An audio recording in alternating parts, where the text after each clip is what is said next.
Nats overpowered the Cubs behind a home run barrage, helping Gio earn his 18th. With 4 weeks to go, the most wins in baseball, a 7-game lead in the East. And tonight, a chance to pull off a 4-game sweep and run the latest win streak to 5.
For the final time this year, Washington going for the sweep. Adam LaRoche, 8 hits, 4 homers in this series. Ryan Zimmerman, 10-game streak. Mr. Worth back in the lineup tonight. A lot of fist pumps around this place lately.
To you by Jeep. Visit Jeep.com to learn more. By Blippy, America's sub shop. And by Resident Evil Retribution. It's in 3D and it's in theaters September 14th. Time to scan those tickets. Head to your seats on a beautiful night at Nationals Park. This would be one of the most comfortable evenings we've had lately. Humidity down just a bit after some morning showers. 82 degrees. Visit Train.com for an independent Train comfort specialist dealer near you. It's hard to stop a train. The Cubs are hitting .239. Second from the bottom in that and in runs scored. But Alfonso Soriano is having a fine year. 26 home runs this year gets him up to .366. He's 4 for 11 against Jordan Zimmerman and has a home run and 3 RBIs in this series. So here's Jordan Zimmerman making start number 28 on the year. And in his career, it is start number 77, career mark of 21 and 26. And last time out in Saturday's 10-9 loss against the Cards, had his roughest outing of the year. Gave up 8 runs on 8 hits, just 3 2/3 innings, struck out 3, walked 1, threw 93 pitches in those 3 2/3, 62 for strikes. David DeJesus leads off for the Cubs. Interesting before the game, Carp. We're thinking maybe Jordan Zimmerman in uncharted waters, most innings he's ever thrown. He might be getting tired. Davey Johnson felt like last time out with that extra day's rest, he was a little bit too strong. Yeah. And that's why all his pitches were up. Well, we'll show you something later that will indicate that when he has his regular 4 days of rest, he's actually better than when he has too much time off. So 0 for 6 in this career is DeJesus, checking in at .267. Longtime Kansas City Royal, a little time in Oakland before coming to the Cubs. That's a strike called by the crew chief, Jerry Lane, and it's 0-2 to the leadoff hitter. Nationals pitchers in this series in 3 games have given up 1 hit in the first inning total to the Cubs. That's going to punch him out. Jerry Lane pulls out the bow and arrow on the first hitter of the game. I just wonder what Dale Swaim's thinking right now. Well, let's check it out. First 2 pitches right down the middle. Looked like it caught the corner to me. Good frame job by Suzuki. 96 miles an hour. Right out of bed for Jordan Zimmerman. And that's how this one starts. A 3-pitch see ya. Crew chief Jerry Lane, 24th year. Bill Miller, Mike Estabrook, and Larry Vanover. Veteran umpiring crew for this one. Luis Valbuena will be next, and then Anthony Rizzo. By the way, the Braves won today, 1-0. If you hadn't heard, when a pitcher dropped a throw back from a catcher, got behind him, runner scored from third, and the Braves have won 2 games in a row with 1 unearned run each time. Now that's a lead by 7 in the East. Orlin Rosario, the catcher for the Rockies, with a runner on third base. I think it was Juan Francisco. Threw the ball back to Yolis Chacin, the pitcher, and he just missed it. The ball rolled between the mound and second base. Francisco scored, and that was all she wrote for the whole game. The only run of the game scored on that. Crazy.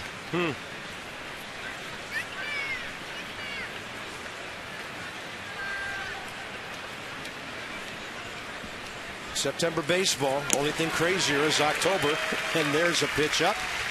And the count is 2-2 to Luis Valbuena, who in this series is 2 for 4 with a walk and batting .230 overall. Nats are trying to make it 5 in a row and 8 of 9. That's really close, similar to the pitch on which DeJesus was called out. You see the velocity, though, early? I don't think I've seen him throw this hard all year. 97.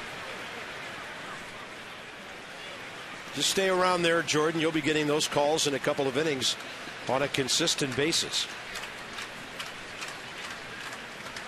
Zimmerman has drawn the Cubs 4 times in his career. Hasn't beaten them yet. 0-3 with a 4.68 ERA. And this is the only game in the National League now. Marlins at home beat Milwaukee 8-2 today.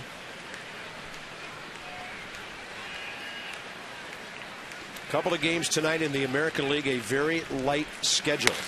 And that ball scorched to right, and it is right at Jason Wirth. And a drive like that will cause the guy to flinch at the last second. And so will the bank of lights right over the Cubs dugout. You know, hasn't really taken effect yet, but you can still get a ball in the lights before it gets dark. And watch Jason Wirth with the fight right at the end. That's just looking like you're looking right at the sun. He just put his head down in hopes that it goes into his glove, and it did. Bases empty, 2 outs. Anthony Rizzo. Very impressive home run straightaway center field in the 9th inning here last night in the series. 4 for 11. 1 RBI and a walk.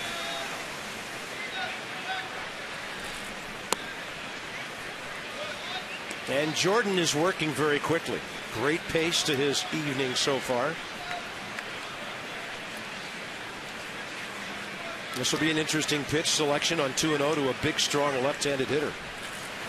You know, we're spoiled every night for watching this staff for 5+ months now with the stuff they have. But I think the thing that we take most for granted is the tempo that every single guy in this staff has. You know, every 5th day they go out there, they get the ball and throw it. Rizzo swinging on 3-0, hits one deep, and that ball is out of here. His 2nd consecutive home run.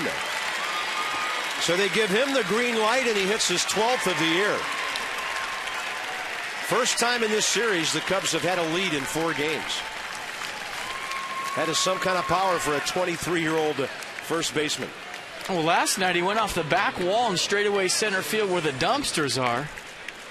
And tonight, first at bat, gets a 3-0 fastball down and away, showing some opposite field pop into the red seats like a right-handed pull hitter to make it 1-0 Cubs. Jordan Zimmerman gives up his 17th homer of the year. He doesn't give up many with men on base, and there's a strike to Alfonso Soriano. He's hit 26, driven in 88.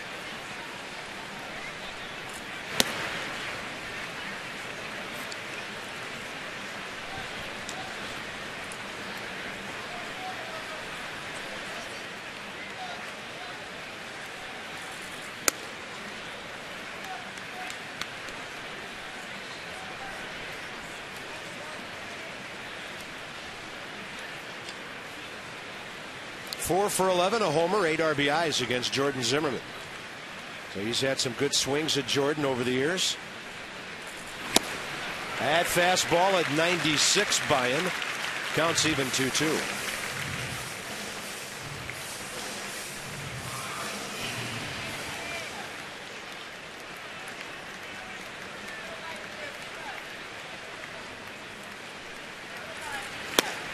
Nice tight slider, little breakaway right at the end there. And Zimmerman gets his 2nd strikeout. Rizzo's homer gets the Cubs on the board. You don't think the Nats are going to lose by 1, do you?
Nice crowd here at the ballpark. Satchels. We'll go with Satchels. Satchels? Yeah, Okay. Satchels. Adam LaRoche is in the cleanup spot. And in this series, he's 8 for 12, 4 home runs, 7 RBIs, and a walk. Unbelievable hitting by the Nats first baseman right now.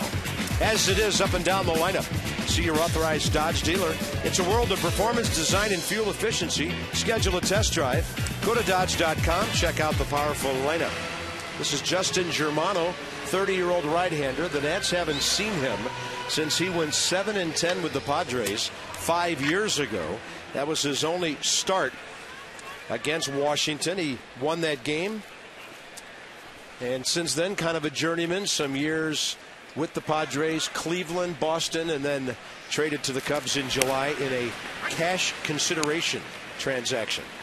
Well, last time out, he suffered his third consecutive loss in the Cubs' 5-2 setback at San Francisco, or against San Francisco, September 1st. He allowed 5 runs on 6 hits over 5 innings, struck out 2, walked 2, threw 93 pitches, 57 first strikes. We'll get to his repertoire in a second, but his fastball averages just 86 miles an hour. That's a slow breaking ball that misses 2-1. Jason Worth had the night off last night, and he's still 5 out of 9 with an RBI in this series. He has 1 career hit against this pitcher. It was a home run. That one jammed him, and he pops it up short left. Starlin Castro. Harper and Zimmerman now the next 2. Let's go inside the numbers with Germano and check out his repertoire this season. You see the fastball velocity, throws it 50% of the time at 86.1 miles an hour. And these are the type of pitchers that in the past have gave national hitters some problems. Guy got to stay back, zone him up. But a soft tossing guy that moves the ball around and mixes it up nice. To find out why employees choose STG, visit stginc.com. Bryce in this series, 4 for 8, couple of solo homers, 2 walks. So right now with the Yankee-Baltimore game delayed, Cal got his statue unveiled tonight. And the Rangers at Kansas City in about an hour. This is the only game in progress in the big leagues. Harper, 7 homers, 14 RBIs in his last 18 games. Germano gets a strike, and I mean that was off speed at 70. 1 ball, 1 strike.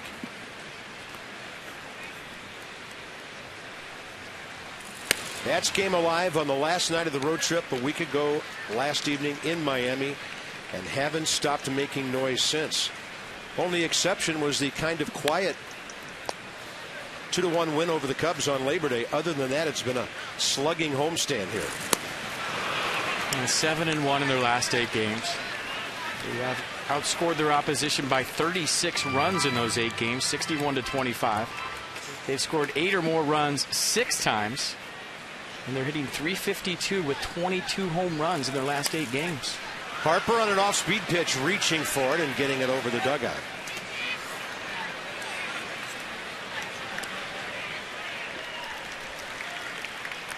And check out the home runs. I mean, that's the number that got me, right? 22 home runs in their last 8 games. A couple of hits in there, too. Only 103. I mean, they're averaging like 13, 14 hits a game. Runs are out of sight, about 7.5. And they're hitting the ball out of sight. 2-2 to Harper. And that ball is hit well to left center, slicing away from Brett Jackson.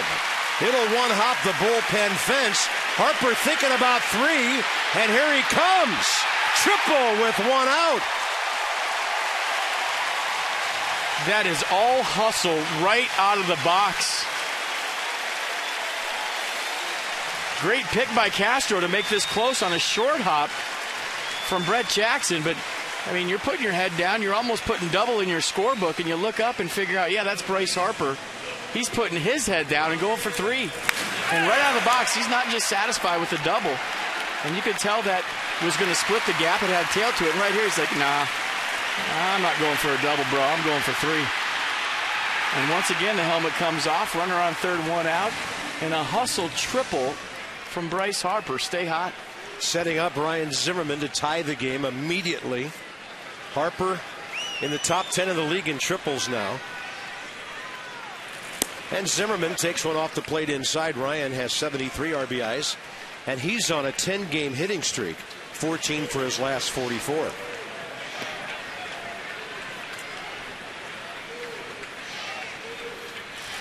That's impressive. I did not think he was going to go for 3 right there. I mean, usually a ball in that gap, I don't care how fast you are, a ball right in front of you, that's a double every time. Wasn't satisfied with 2, wanted 3. He was going to make the Cubs make 2 perfect throws to get him, and the second one was offline. Zimmerman waves at that one, holds the bat back, and the count's 2-1.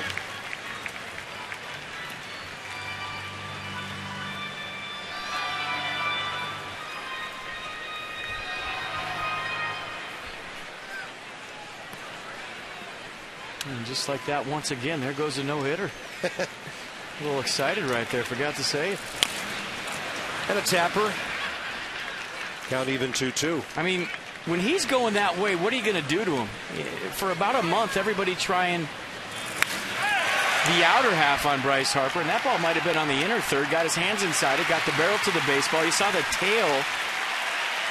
So that ball got in the gap, and Brett Jackson couldn't catch up to it in the hustle going into third. Still needs a chin strap, though. Only a handful of guys in the major leagues turned that into 3 bags. Zimmerman, little tapper. Harper has to hold. He's going to come home now and make 2 throws again. Safe! Bryce Harper, unbelievable base running. And the Nats tie the game, and he gets Ryan Zimmerman an RBI. He is fearless and efficient on the bases. Yeah, watch the read. He comes down the line just far enough, and as soon as Germano turns his back, that's all she wrote. We've seen this play before, and a pickoff from Cole Hamels, very similar right here. And watch the read from Harper. A little check from Germano, but he didn't really look at him. And with a left-handed first baseman and Anthony Rizzo, he has to pivot on the inside. And the speed of Bryce Harper alone just tied this game at 1. You called it, Carp, fearless. All great base runners are fearless. They're not afraid to make mistakes.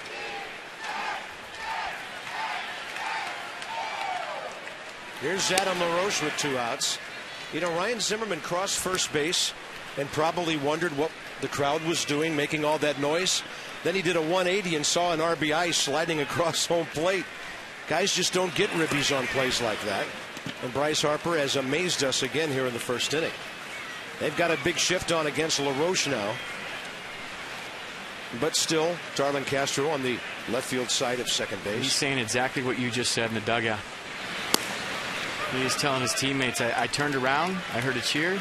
You could see him with a surprised look on his face. I thought, man, I didn't drive that guy in, turn around. Got an RBI and tie the game up. This says runs batted in, not runs line drived in. So Ryan gets number 74. Pretty sweet. Usually you buy a teammate a beer for that, but he can't. Price is 19. Well, how about a nice diet root beer after the ball game tonight?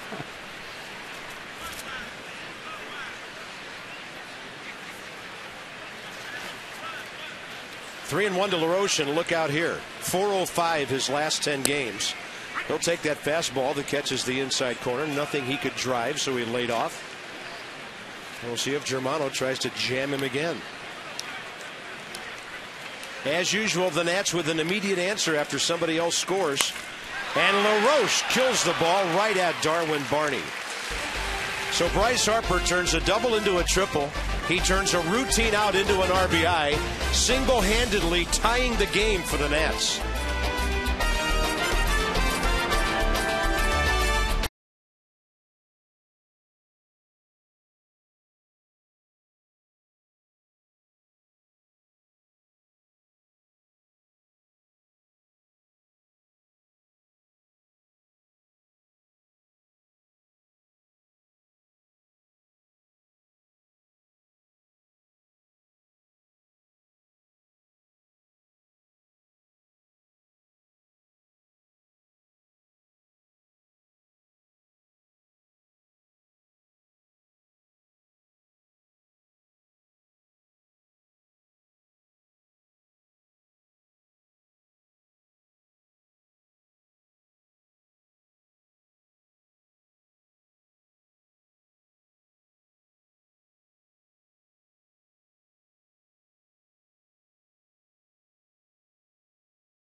an answer in the bottom of the first. It's time for your Mazda defensive alignment. Let's set the defense for the Nationals tonight. Outfield from left to right, Morse, Harper, Worth.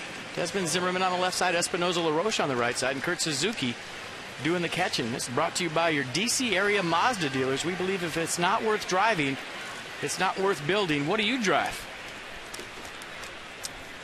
I drive a Mazda. What do you bench? I like it. I can't lift my car, but I can bench the bench. Top of the second, you know, when you face the Cubs, there are 3 guys that can hurt you. And the rest of the team can be pitched to. If you don't believe me, listen to this. This is the 4th game of this series. The Cubs have 19 hits. Rizzo, Soriano, and Castro have 13 of them. The rest of their batters in over 3 games have 6 hits. So Rizzo has one tonight. Soriano has struck out. And here's Starlin Castro, who's 5 out of 12 with 2 RBIs.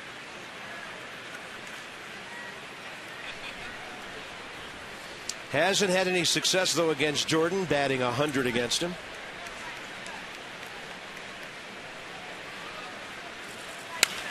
Drives that ball to the right side. It is on the ground fair. Rattling around in the corner. It takes a funny hop and gives Starlin 90 extra feet. Castro into third. That ball hit right near the 335 marker on the edge of some padding, and it stopped instead of popping out to Jason Worth. So a triple by Castro, and that for Castro is his 11th triple of the year. A nice piece of hitting right there. Good pitch from Zimmerman, down in the zone, hit a spot, and this is where it gets tricky. And watch a little Bellata action right there. Stays inside the door, checks up on Worth. And that allowed Castro to go an extra 90 feet. He is tied for the league lead in triples with Dexter Fowler with 11, the most in the big leagues. So he's at third base with nobody out. Now we'll see if the Nats can pitch to the rest of these Cubbies. This is 26-year-old Steve Clevenger. And 25 career triples now for Castro with his 11 this year. Clevenger was 26 years of age on opening day when the Nats visited Wrigley Field, and he was in uniform, hitting .217 in 59 games.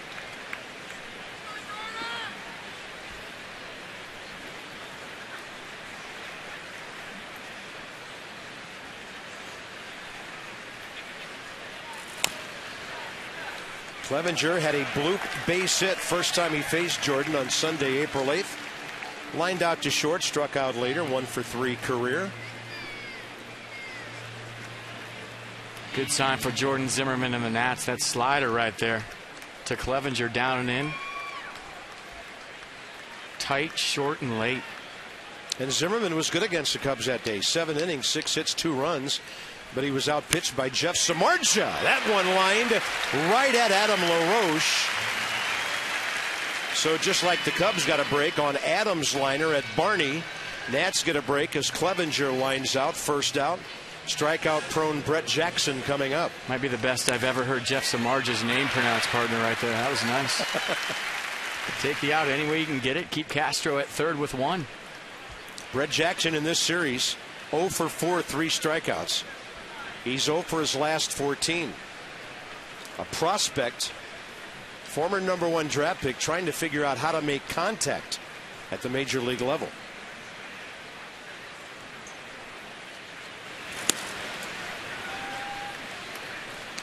Well, Zimmerman needs a strikeout right here.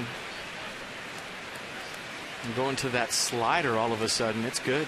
45 strikeouts and 88 at bats for the rookie Jackson this year. Out of Cal Berkeley. That was a check swing and no swing, says Larry Vanover.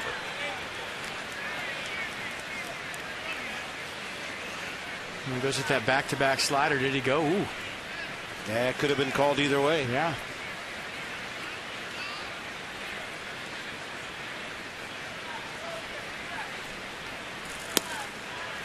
Well-placed fastball to the outer edge. Nissan on the pitch track. 95 on the black and a 2-0 count. Jackson didn't like it. Zimmerman will take it. Nissan's bottom line sales event ends October 1st.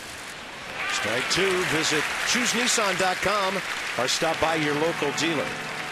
As we mentioned, a strikeout-prone hitter, and Zimmerman now a chance. He's fan 2 today, 124 on the year, to get this thing to Darwin Barney with 2 outs. Then you wouldn't have to pitch to him if you didn't want to. Swing and a miss. Strikeout number 3 and 2 outs here in the second. Now give Jordan Zimmerman and Kurt Suzuki props right there for sticking with the fastball. You could tell that Jackson was having trouble catching up to the power fastball from Zimmerman. So instead of speeding him up with an off-speed pitch, a slider in, they go with the elevator fastball. Jackson late. Big strikeout early for Zimmerman. And now the hitter with 2 outs, Darwin Barney. 6 homers, 38 RBIs on the year.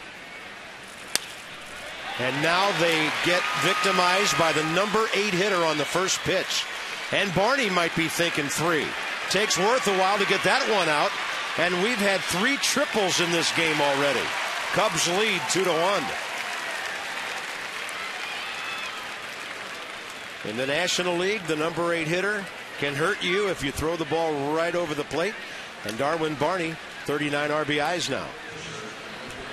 Nice piece hitting by Barney. He got a slider up 87 miles an hour right down the middle. Didn't do a whole lot. First pitch hacking down the corner. So a couple of triples here in the second from the Cubs middle infield. Yeah, Jordan's given up 6 homers in his last 15 innings. And this inning, when he keeps the ball in the yard, couple of triples. And here's Germano, who's 10 for 61 career with 3 RBIs. As a hitter, 1 for 11 this season. How about the pace of this ball game early? Fast and furious.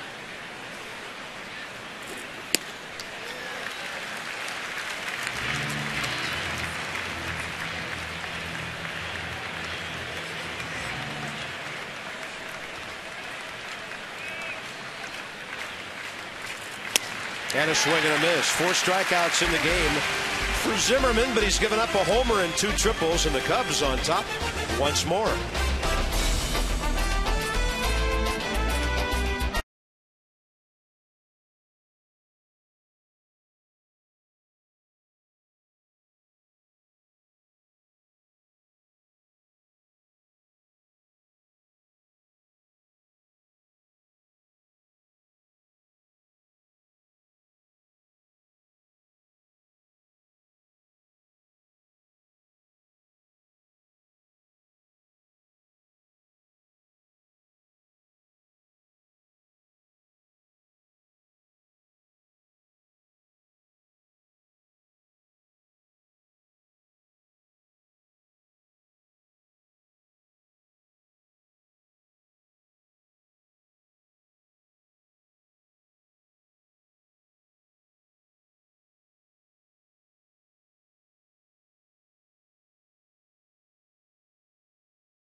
Tonight for the Luna Double, get your second room of flooring free at 877-241-LUNA. Morse, Desmond Espinosa for the Nats, bottom of the second. They made Justin Germano throw 20 pitches in the first inning. Ryan Zimmerman has an RBI tonight. He's got a bobblehead on Saturday. It's a 105 game against the Marlins. Get here early. First 15,000 fans get the Zimmerman bobblehead presented by PNC Bank, and that's available only at the center field gates. Nationals.com/tickets. Come and join us Saturday. Marlins will be here tomorrow night. Day games over the weekend.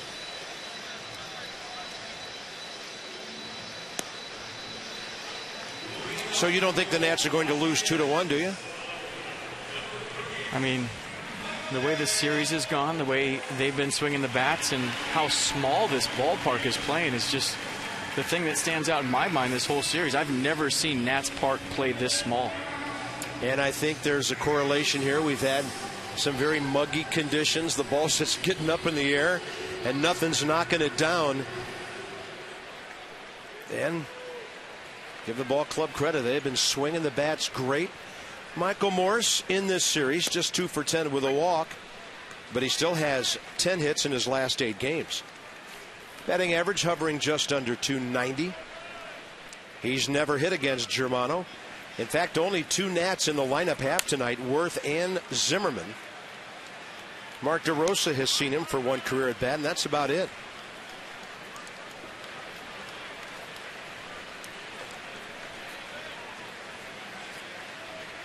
Originally drafted by the Padres in the 13th round back in 2000. He's got a good breaking ball tonight, and there will be a lot of lab work. FP, you talk about this a lot. This is just as good as not ever seeing a guy before.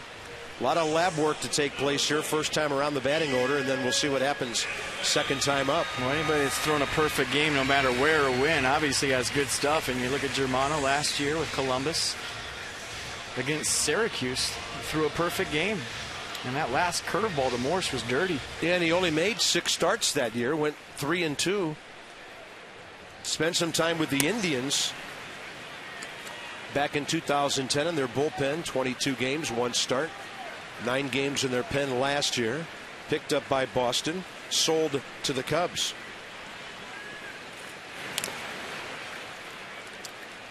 Ian Desmond hit number 21 here, a franchise shortstop record. Standing behind the cage today, watching Ian Desmond take batting practice, I was marveling at how short and compact his swing is. Not a whole lot to it, just right down to the baseball, dropping some serious head on the ball. He doesn't get cheated, but it's not a long swing. Very short, very powerful. And evidently Cal Ripken was activated in the first inning tonight. He had a grand slam, and the Orioles lead the Yankees 4-0.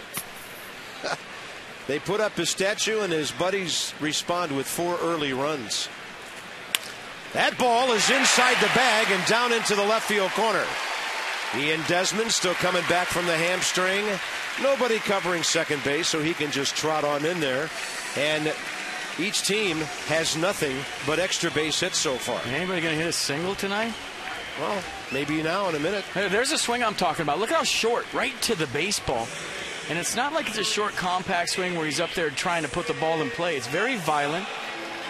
A big-time bat throw with a lot of pop on the backside, but there's not a lot of holes in a swing that's that short and that compact.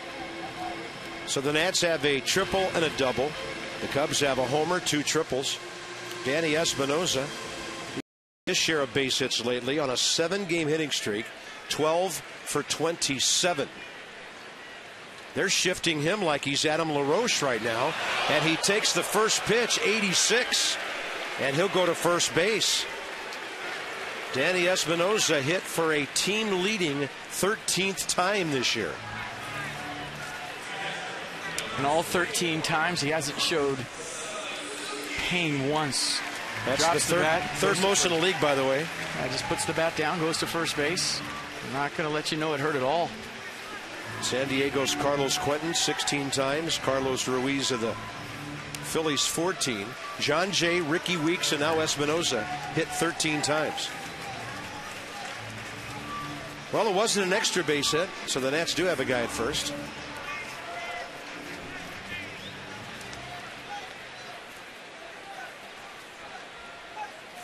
I wonder if Barney just went in to talk to Germano and say, you know what? Desmond's not 100%. Let's just keep an eye on him. Don't pay too much attention to him because I don't think he's going to steal third. Kurt Suzuki's on a pretty good run with his bat. In this series, 1 for 5, 3 walks. He's been seeing it well, and he's hit safely in 7 of his last 8 games. You get offense from your catcher in a lineup like this, that is huge.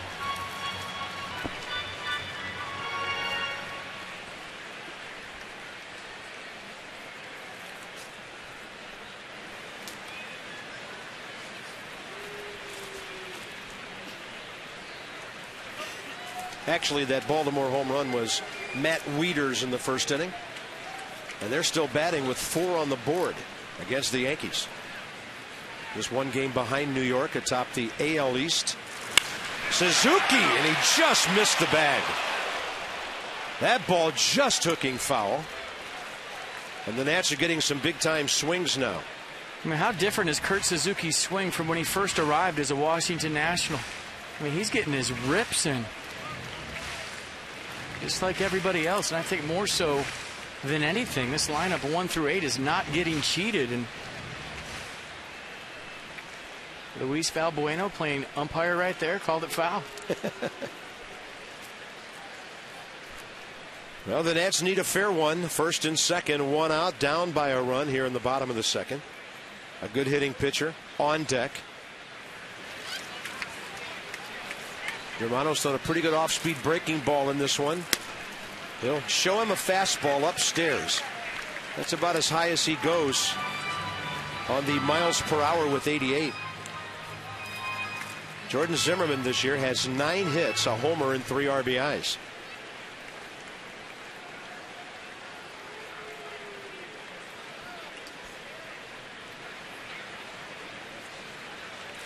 Breaking ball, Suzuki hits it well, and this ball is gone.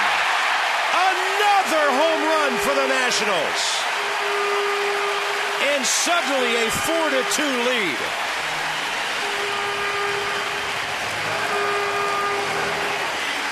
Their 300th home run in the last 3 games. Or so it seems. That's it!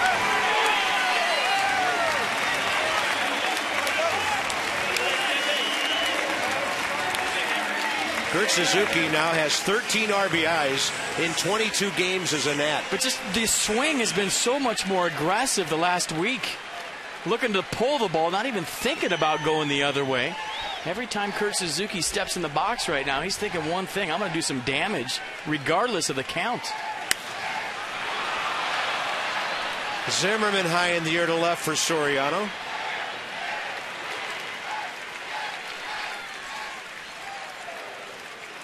So this ball club's now hit 158 home runs, 13 in just over the last 2 games of this series. In fact, they've hit 14 homers in the series, counting Adam LaRoche's solo on Labor Day. Top of the order now, Jason Worth, and Washington suddenly up 4-2. This is a 2-strike swing. 1-2 count to Kurt Suzuki. So you think he's thinking about, I'm just going to put the ball in play, maybe let it get deep and go to it right? No. He's still thinking, give me something to hit, and I'm going to let it fly. And another home run from Kurt Suzuki, a big one this time, to put the Nats up 4-2. Suzuki now in his last 9 games, 3 homers, 8 RBIs. Jason Worth takes one low. Germano's given up his 5th homer as a Cub.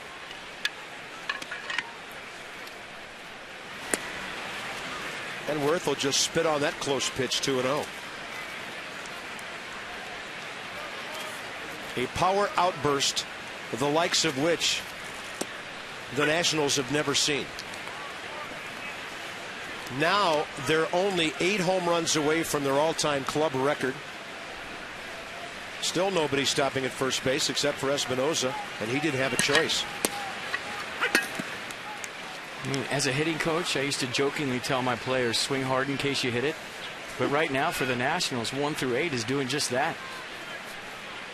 Nobody getting cheated at all. Yeah, they're swinging hard knowing they're going to hit it. Outside, 3-2. Then you've got a guy like Worth who works the count, builds up the pitcher's pitch count. Germano's next offering will be number 40. So there's the stat we mentioned: 9 games, 8 RBIs, 3 homers for Suzuki. He sits safely in 8 of those games. Worth will foul it on 3-2.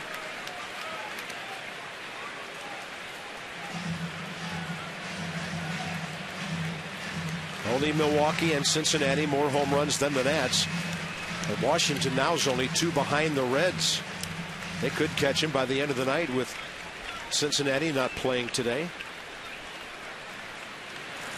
Off-speed breaking ball, a good one from Germano. But he gets roughed up. Desmond a double, Espinoza hit by a pitch.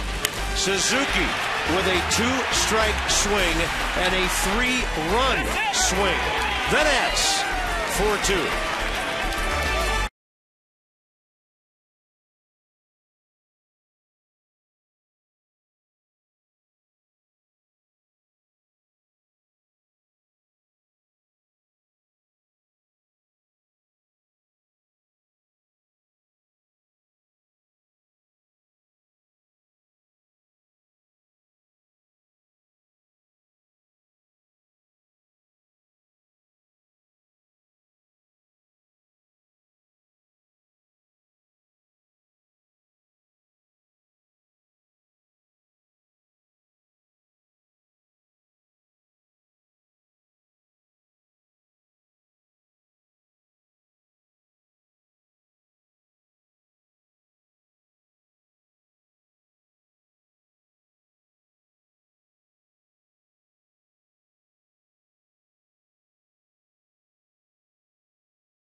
And the Nationals lead 4-2. And Kurt Suzuki lately has been talking about all the time and effort he's been putting into hitting with hitting coach Rick Eckstein in the batting cages, spending that time to really settle in and get comfortable, he said. He's trying to simplify things, clear his head, go out and just hit, take the effort out of his swing and be free and easy and have less tension in his swing. And obviously it's working out for him so far. And when it comes to catching this rotation, he said, you know, I'm still learning these guys. It's been about 3 or 4 times that I've caught each of them, and that's not a lot. And actually, after Steven Strasburg's couple outings ago, he took the time to sit down in a post-game meeting along with Steve McCatty and Davey Johnson and just sit down and talk about things that went on, get to know the pitchers a little bit more, and make it very relaxed and easy, which is the kind of guy that Kurt Suzuki is. Talk things out, have good communication skills, and he's really doing a great job with the rotation. Davey Johnson said he's been a really quick study, and he likes where he's at. Well, quick study for a veteran guy who's been around, been there, done that in the other league. And by the way, visit AFCEA.org. They bring you our sideline report. It is the Association for IT Pros. So here's Jordan Zimmermann, and he has thrown a first pitch strike to 8 of the first 10 batters of the game. He struck out De Jesus looking on the 3rd pitch of the game 2 innings ago. Got him again. So out of 7 outs, 5 strikeouts for Jordan Zimmermann.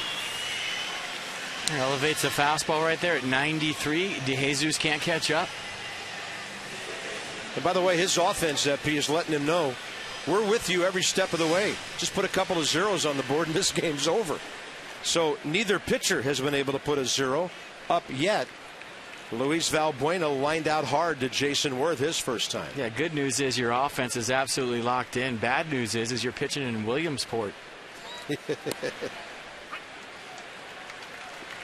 I've never seen this ballpark play like it has the last 3 or 4 days. Well, the swamp has been muggy in this homestand, and that's basically what DC is, built on such terrain. And it has been really humid at the ballpark. As we mentioned, the humidity down tonight, but it's still about 70%. And the ball has just been riding the air out of here. 1-1 pitch, and that's just well, that's on the corner. 1-2. Jerry Lane's got a very unique strike call. It's almost like he's got a question for you. Did you think it was a strike? No, he's always had the strike call. It's right here. Then he's just going to be like, I have a question right here. Yes, Jerry? That ball was on the edge. That one's high, 2-2.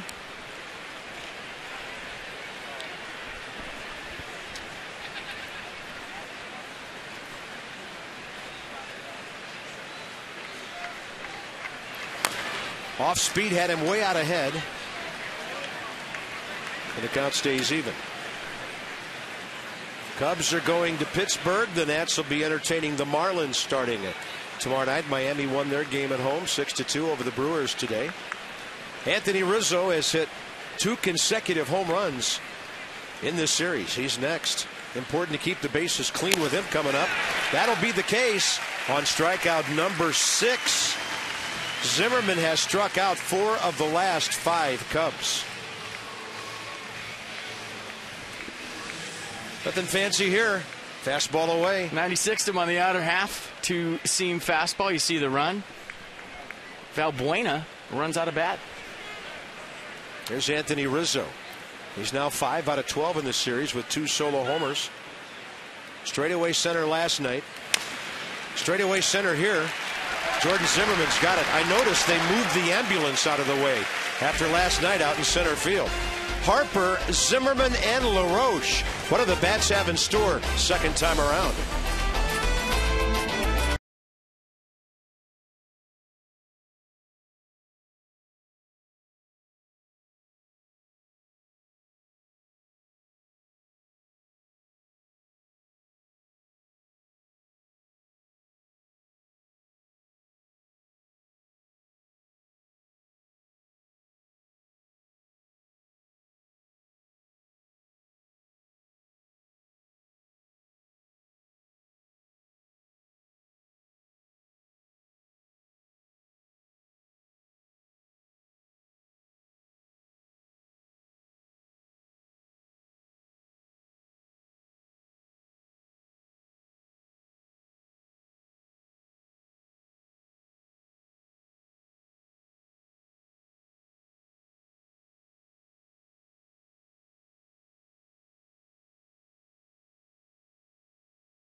Let's go back to the first inning. Bryce Harper's first at bat.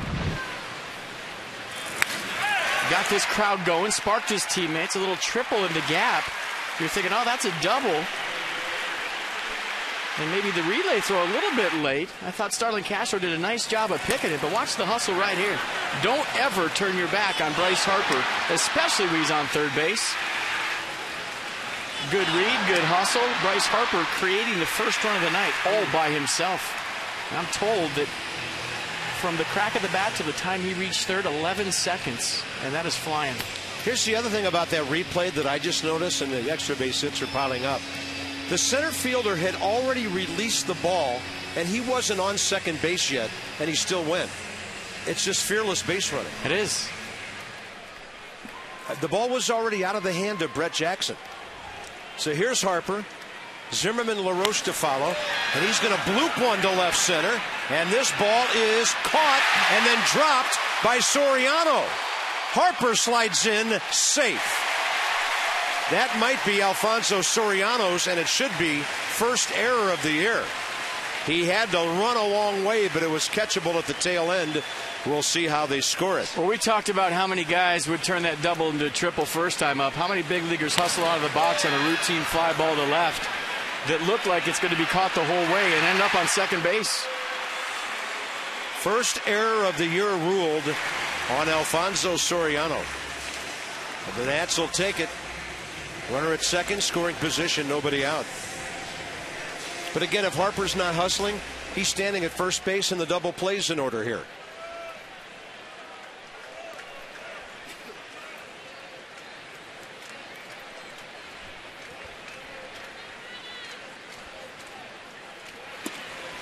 First pitch, front door breaking ball. Zimmerman, 74 RBIs.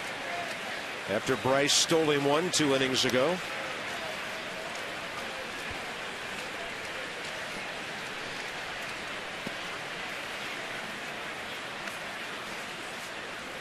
Target is inside edge.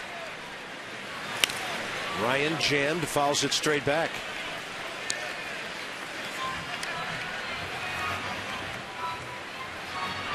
Zimmerman loves to hit the ball hard the other way. Looks like in this at bat, Germano wants to keep him from doing that, jamming him. Good RBI guy on deck.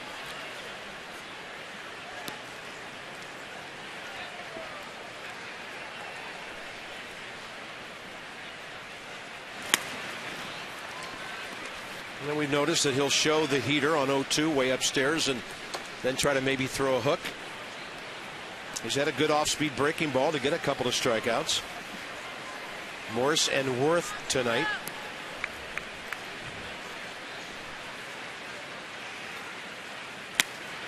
Two.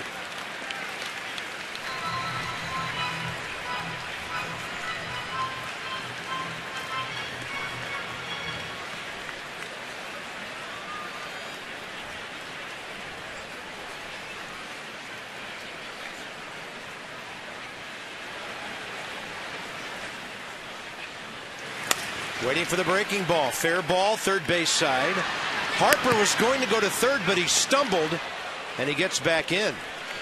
He just had a slip, and he was ready to go to third base on that throw by Valbuena.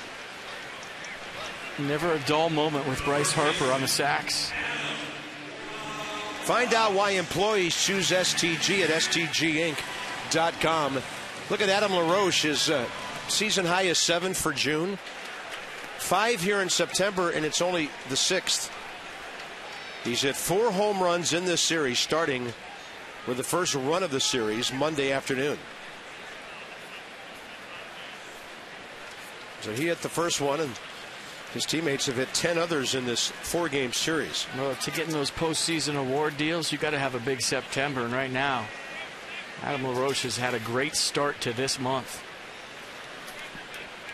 5th in the league with 90 RBIs. So good, they're going to put him on. Can't say that I blame him. At the end of August, Adam LaRoche had 84 RBIs, so he's picked up a half dozen here already. Didn't even play on September 1st, so they'll take on Michael Morse, who was struck out first time up. And if you're Michael Morse right now, you got to take that a little bit personal. They're walking him to get to me. All right, let's do this thing.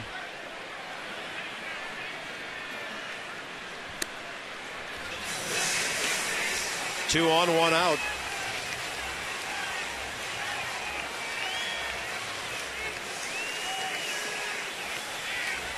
Dale Swaim ejected last night after being unhappy about a couple of ball strike calls that went against his ball club, both with the Nats batting and his team batting. It's a good baseball man there, playing with a short deck, as we mentioned. If Rizzo, Soriano, and Castro don't do damage in this lineup, nobody else will, the way things are going right now. So he's got to hope for some pitching. He threw his best guy out there Monday, Jeff Samardzija, and the Nats were able to just barely get by him. And now they've clubbed the pitching staff for the next 3 nights. Morse waiting for that breaking ball. Kind of an awkward swing.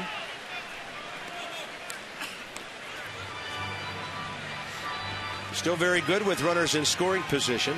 35 of his 47 RBIs.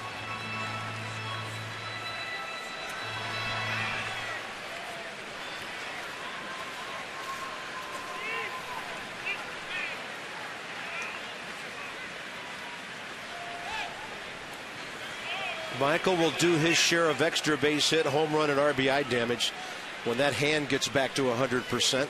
Yeah, last home run for Morse was that grand slam against the Mets. Only one the Nats have hit this year still. Fastball. No balls, 2 strikes. Fastball 87-88 from Germano, who's 10-25 as a big league pitcher. 44th start, 89th career appearance. Michael waits for the breaking ball. That one skirted down the first base line. The bases will be loaded. Harper rounding third, going back.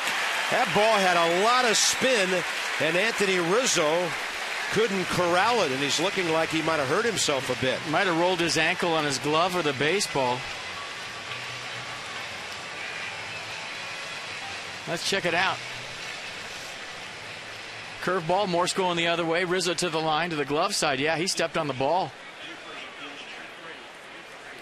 So the Cubs are going to make their second error of the inning. Rizzo's fourth of the year. And the Nationals have the bases loaded with one out without getting a hit. And Ian Desmond will be the batter. I thought Bo Porter was going to have to tackle Bryce Harper right there to keep him at third.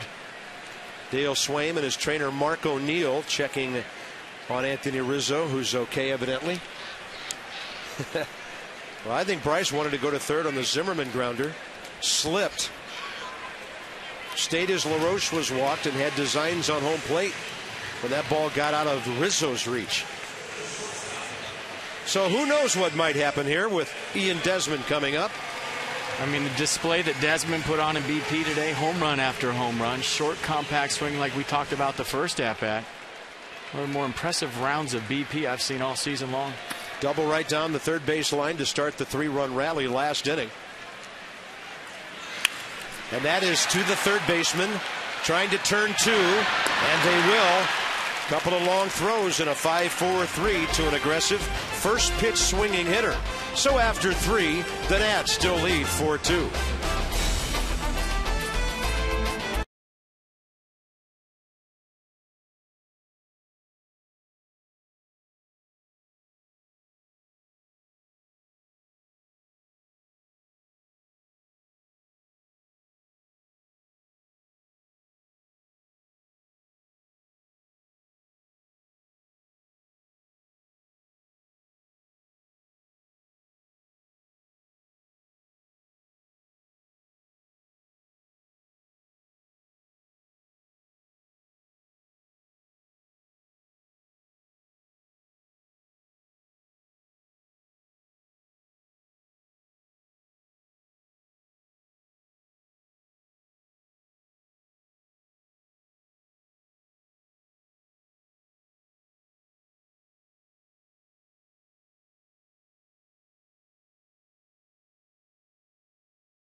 To you by Mercedes-Benz, located on the web at mbusa.com.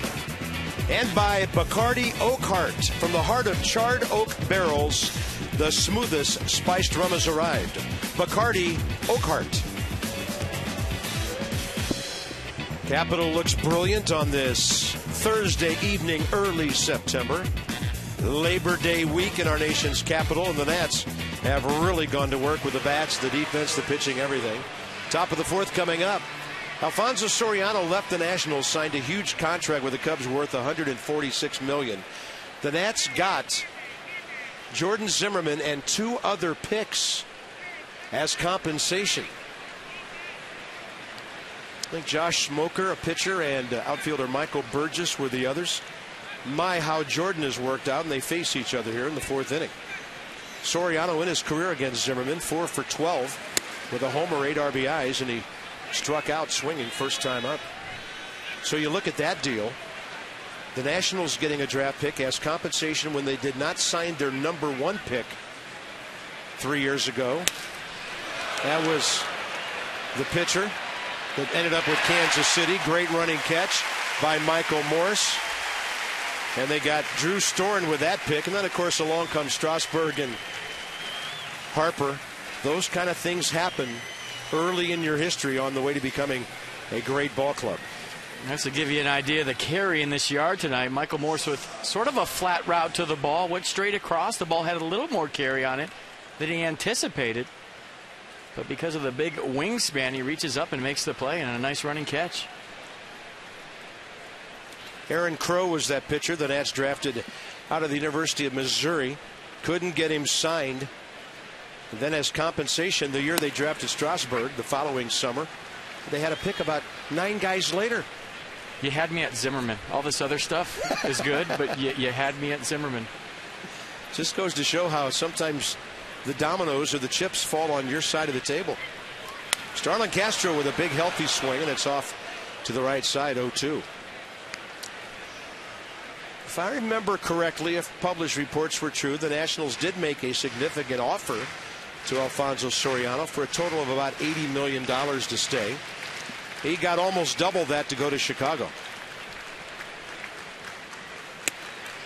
Fastball up and in, 1-2. The Lerner family had just purchased the Nats. It had become official during that summer of 06.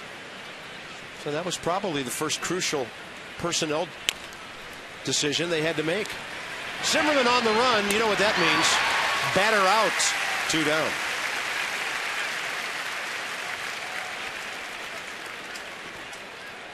Band on the run? No, Zim on the run. We've seen this play 4 gazillion times this year, and it's always the same. Throw right on the money, gets the guy by a couple of steps. It's interesting. Watch this. It almost looks like he throws the ball into his hand with the glove.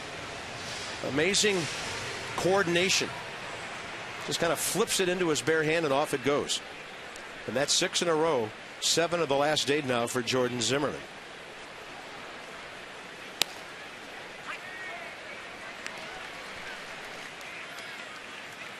I got that strike call as check, please. That's what I'm going to call it from now on. Jerry Lane. Check, please.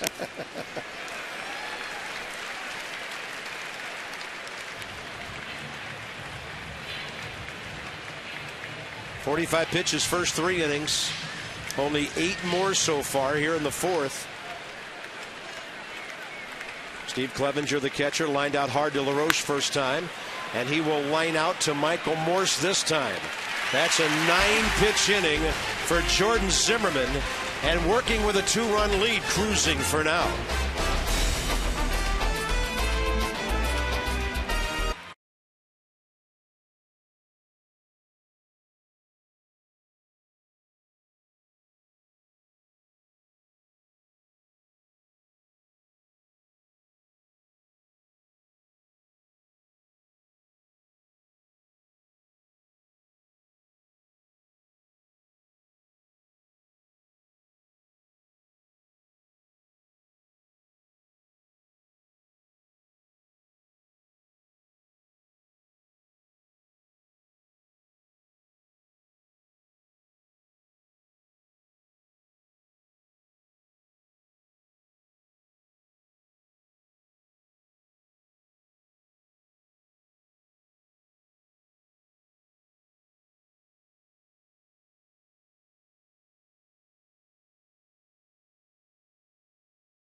.42.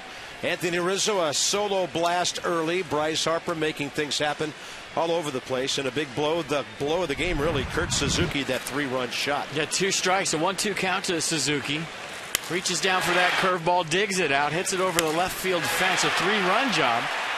That was the 14th home run of this 4-game series against the Cubs. And Elias says that the all-time record is Twins at Senators in Washington, D.C. in 1963. 17 home runs in a 4-game series. So the all-time record, 17, and that's 3 away. It's in jeopardy. Did you say 1973? 1963. 63. Twins okay. at Senators here in D.C. Wow.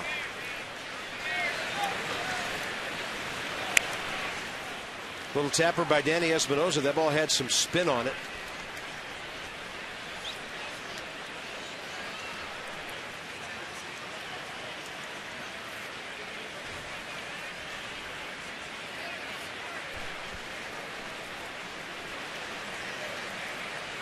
And ironically, the old Senators had become the Minnesota Twins just years before that.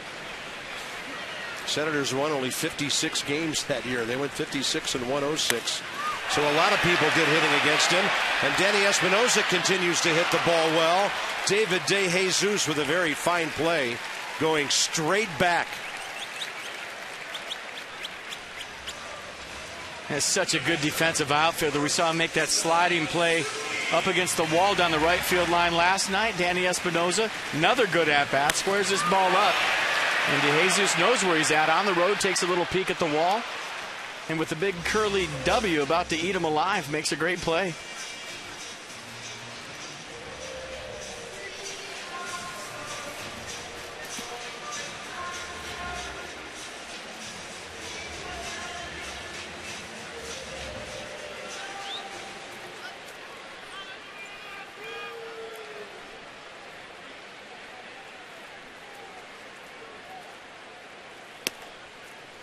Yeah, that 63 Minnesota team had some sluggers. The great catcher Earl Batty, Don Mincher was on that club, Vic Power, slick shortstop Zoyo Versalles, Vic Wirtz, Harmon Killebrew, of course, Wally Post. I could see where those guys could hit a lot of home runs. And Kurt Suzuki is just putting on an amazing show behind the plate with the mitt, the mask, the pads, and the bat. It's just outstanding what he's doing for this ball club right now. Now when you're locked in, you hit the ball to all field. Suzuki with, I think, a low fastball right there. Right back up the middle. Barney playing him to pull, but hit it hard enough to get it back up the middle. Locked in. Jordan Zimmerman. Cubs expecting a bunt. Jordan is a very good bunter. Lays it right down there, handled by the pitcher. 1-4. That'll be his third sacrifice of the year, but the 20th of his career. So the runner to scoring position with 2 outs. Place a deposit on a 2013 full season ticket plan. You'll receive postseason ticket purchase priority this year if the Nats are playing in October. Go to nationals.com/2013 or call 202-675-NATS. Suzuki scoring position for Worth.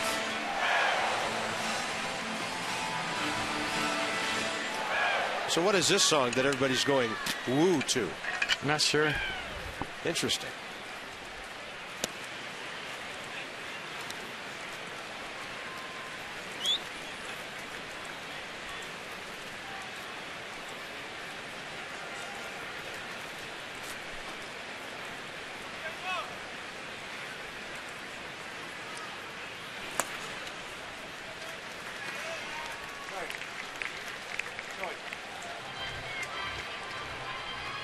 Jason Worth has popped up to short, struck out swinging. And has a lot of protection on deck all of a sudden, the form of Bryce Harper. He should see something to hit right here.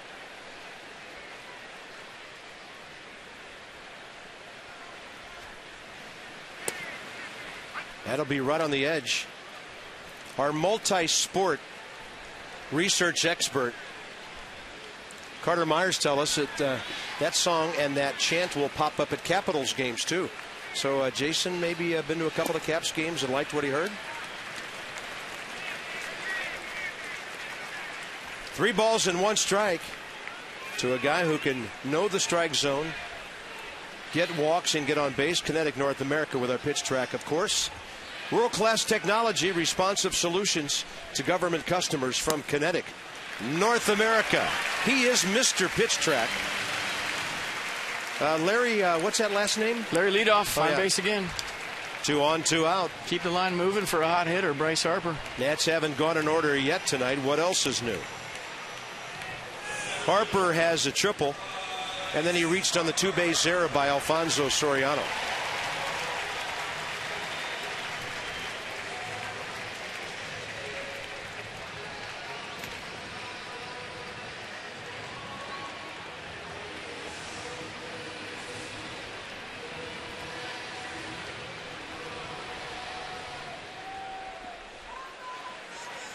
Bryce has driven in 47, 2 in this series with a pair of solo home runs. That's a breaking ball that crosses into the inside corner.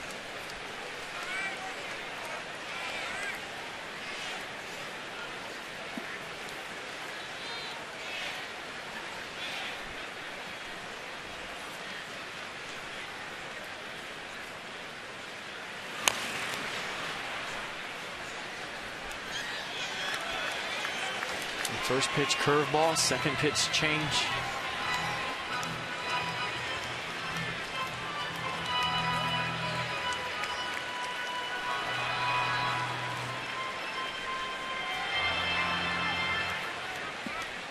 That's a good combo right there. Probably has something to do with get that head out, look for something middle in, and turn the fan on somebody. They did change that ruling last inning, gave Michael Morse a hit on that spinner down to Rizzo, which was not an easy play. I don't think anybody will be too upset about that. Fielder gets an error taken away, and the batter gets a hit. So Michael 1 for 2 tonight. Harper 1 for 2.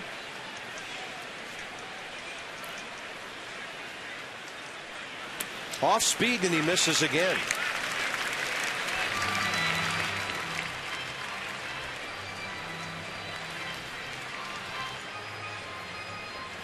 Yeah, sit soft and you got a chance.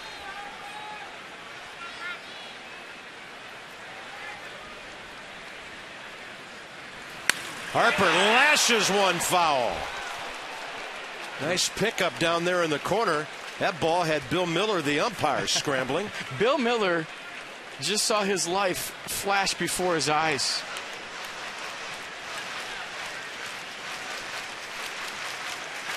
Absolute bullet right at him. And look out, Bill Miller. A nice play down there, lefty. Way to go. That's a play of the year by the ball person staff. 2 balls and 2 strikes to Harper still with 2 outs. Bryce will reach out and stroke one. It'll backhand for Castro, and Harper beats it out. The ball gets away. Suzuki scores. Third base Worth. Second base Harper. The Nats lead 5-2. They'll have to give Harper a hit, and then an error will add on to that. Now they'll give the error to Starlin Castro at shortstop, but Anthony Rizzo has to keep this ball in front of him. It doesn't really matter where it is. It's a hit all the way. I mean, you see where Bryce Harper is, and a good first baseman comes off and catches that ball in the air. Not that Anthony Rizzo isn't a good first baseman. I should say a veteran first baseman comes and grabs that baseball in the air to keep the runners where they're at. You can't try to pick a ball when a guy's already safe. You got to come out and meet the baseball, catch it in the air, and keep the bases loaded. That led to a run. Castro wears the error, but Rizzo has to catch that ball. Yep, second and third now, 2 outs. Zimmerman the hitter. Ryan could make it a huge inning. The Nationals leading by 3 now. He has an RBI tonight. And the speed of Harper has been an amazing factor in this game. He's going to need an ice bath after this one. Nationals 6 base hits now. Putting the ball in play and just using either line drives or their legs to advance. You know, part of playing in this league, Cart, for a long time is having that internal clock as an infielder and knowing the situation and knowing the runner. If you see your shortstop go to the backhand side on the outfield grass and you know you have a plus runner at the plate, as a first baseman, you know there's going to be no play there. Yeah. I mean, he wasn't on the base to pick that. When you come off, catch the ball, and keep the runners where they're at based on all those things as far as your pre-pitch preparation for that play. And that play started with Castro playing way up the middle. The Cubs have started shifting on Harper almost the same as they shift on Adam LaRoche. That ball was hit to a pretty normal shortstop position, but it was a long run and a backhand for Castro. A lot of time that one took. 1-2 now to Zimmerman. Ryan will take that one off the plate. Ball 2. Boy, it's another long inning. Germano's going to come out of this 4th inning averaging just about 20 pitches per frame. He walked Adam LaRoche intentionally last time.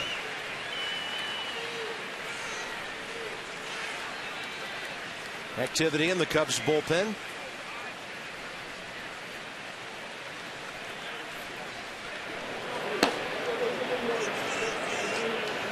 Jay Chapman throwing.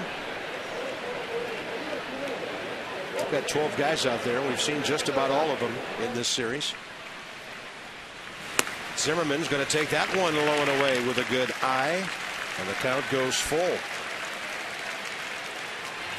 Nats have not seen Carlos Marmol throw one pitch in this series, the Cubs closer. So LaRoche waits. Worth at third, Harper at second, and a payoff pitch coming. He wants to go after Zimmerman, doesn't want to face LaRoche with the bases loaded. Ryan base hit left field. This will score two. The Nationals keep adding on. 7-2 Washington. It's a 3 RBI night for Ryan Zimmerman.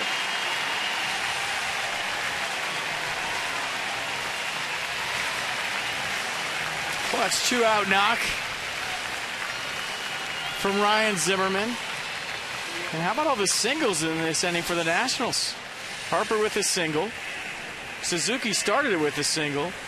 And Ryan Zimmerman with a big 2-out knock right there. Drives in two to put the Nats on top even more. Clutch hit right there from Ryan Zimmerman. Outfielders playing deep. Harper running, easily scoring two. That makes all the runs in this inning earned.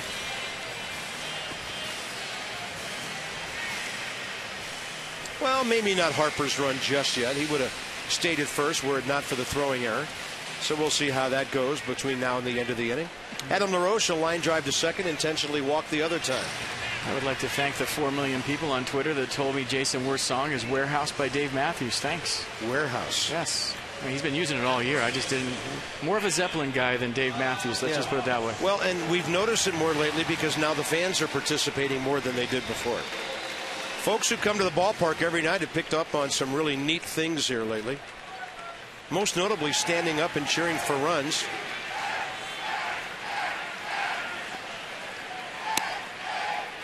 Yeah, the fans might need a day off after this series. And that's a group of fans below us that chant Nats, N-A-T-S, Nats, Nat, Nats for every run they score. So that time they did it twice on a 2-run single. Adam LaRoche gets solid wood on that ball. High in the air to center, but Brett Jackson is there. Washington will put 3 on the board. Looks like 2 of them will be earned. And after 4 innings, it's 7-2.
Four innings of a ball game.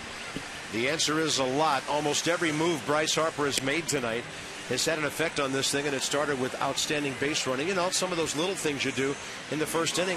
Then 3 innings later, your team has just exploded again. Yeah, we said we're not going to let Sherry and Ron, Bryce's parents, leave.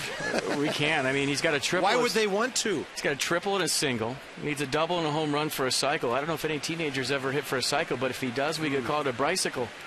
So stay tuned. You never know. The hits just keep on coming from the booth and the field.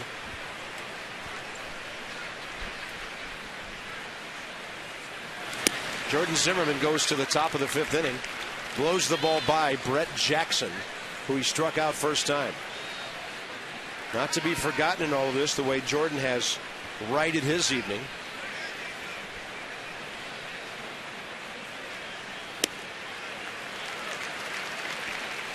Hasn't given up a hit since the triple by Barney that put the Cubs on top. Now Lendy Castillo is throwing for Chicago. Jordan has retired 7 straight. He's got the bottom of the order here. So it looks like they're going to hit for Justin Germano. And that didn't take long. Strikeout number 7. Let's go inside the numbers with STGinc.com. Look at this. 81 wins this year by pitchers under the age of 30, which is pretty much everybody on the starting rotation. Expos check in there. The Marlins, the year they won the World Series, and some other good Atlanta ball clubs with that great staff of theirs. That's with a good month to go in the season, though.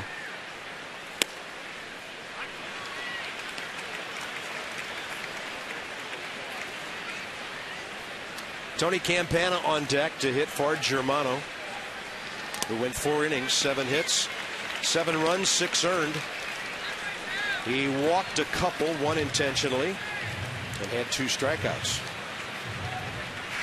Hit a batter, gave up a home run, got a double play ball, and had to throw just about 20 pitches per inning to get through 4 against this red-hot offense. Upstairs on 0-2, Jordan to Darwin Barney. 70% heaters, and they've been good ones tonight. 94-97 from Jordan Zimmerman. Ryan Zimmerman has to back up, gets rid of it, on target to LaRoche. 2 quick outs here in the top of the 5th. All right, good decision right here. There's a moment as a third baseman, that split second, when you have to decide, am I going in for this, or do I have to play it back and get the big hop? Zimmerman does a nice job of keeping his feet moving and making the adjustment with his lower half to get the big hop and the good throw right on the money. Good things happen as an infielder when you keep your feet moving. Already looking at his target as the ball goes into his glove.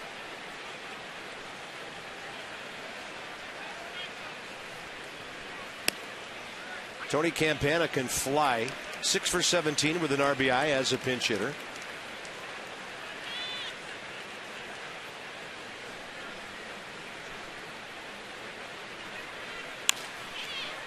This one out to short. Desmond can't wait long. Has to gun him out, and he does.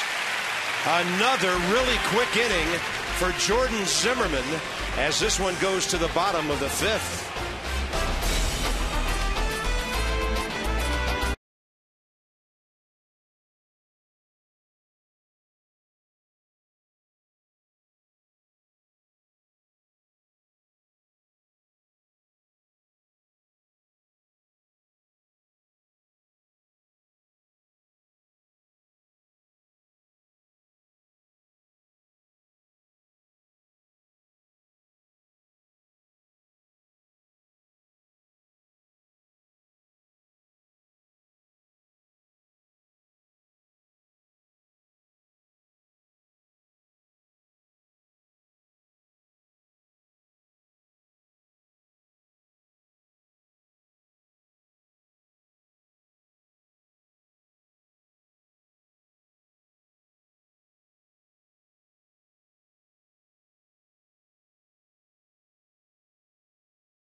Well, right behind Abe. Man, they came flying out of the gate tonight.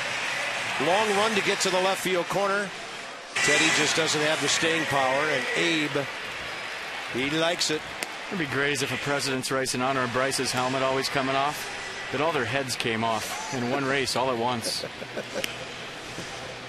We've seen a coconut or two rolling around the field over the years, but never all of them. And against the Central, only the 09 Rockies, who were 20 games over 500 against this division, have been better than the Nats this year. Discover Kia's full lineup of high-quality, stylish, and dependable vehicles. To learn more, visit kia.com. Davey Johnson, another pleasant night at the ballpark. I mean, when you're ahead every night, you can do so many things as a manager. You can be aggressive, go a little longer with your starters. You have much more of an easy time deciding how you're going to use your bullpen. I mean, he said what you would call a pretty luxurious homestand that managers just are not used to at this time of the year. Well, it's such a luxury to have that guy as your skipper. And you saw Ian Desmond right there talking to Davey Johnson. They're talking game plan hitting right now. You know, where should I look? You know, where should I stand in the box? What kind of pitch am I thinking about hitting right here? And to have a manager that was so offensive throughout the course of his career that you can rely on right before you dig in the box for your next at-bat, you know, what a luxury that is to have. Lendy Castillo began his pro career with the Phillies as an infielder, converted to a pitcher just 2 years ago. So the Cubs got him in the Rule 5 draft December of last year. So he's pretty much had to be on the team all year or else they lose him. And this will be his 11th game, 10.64 ERA. Now, we've been talking about postseason awards a lot. That guy right there should get National League Manager of the Year in my mind, without a doubt.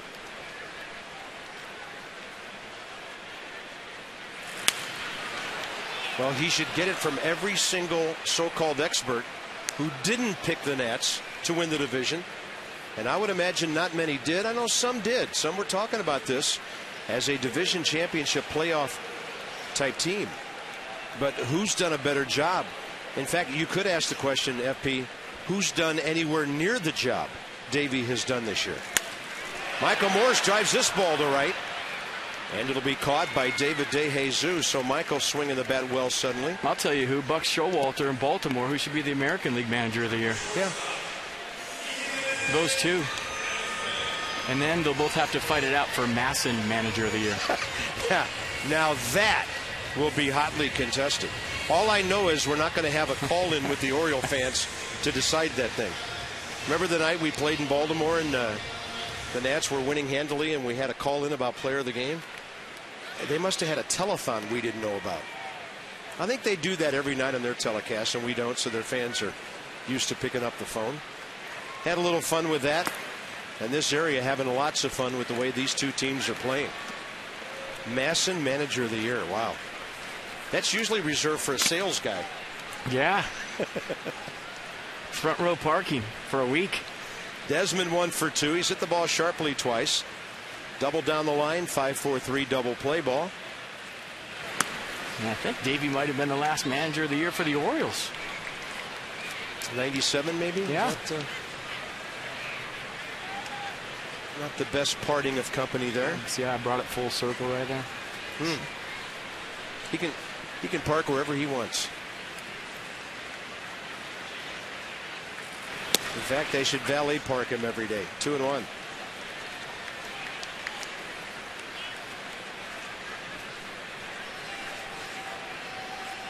Baltimore's picked up another run, but so have the Yankees. Orioles lead 5-1, bottom of the fourth. Rangers at Kansas City just underway, and that's it for the games in progress on a not very busy Thursday, September 6th.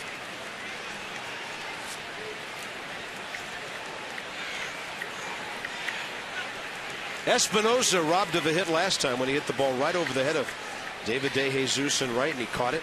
And he has a 7-game hitting streak on the line. Desmond will be aboard for Espinosa here in the 5th inning.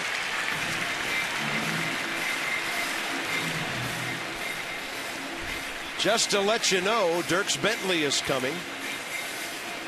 Saturday, September 22nd. The Nats play Milwaukee.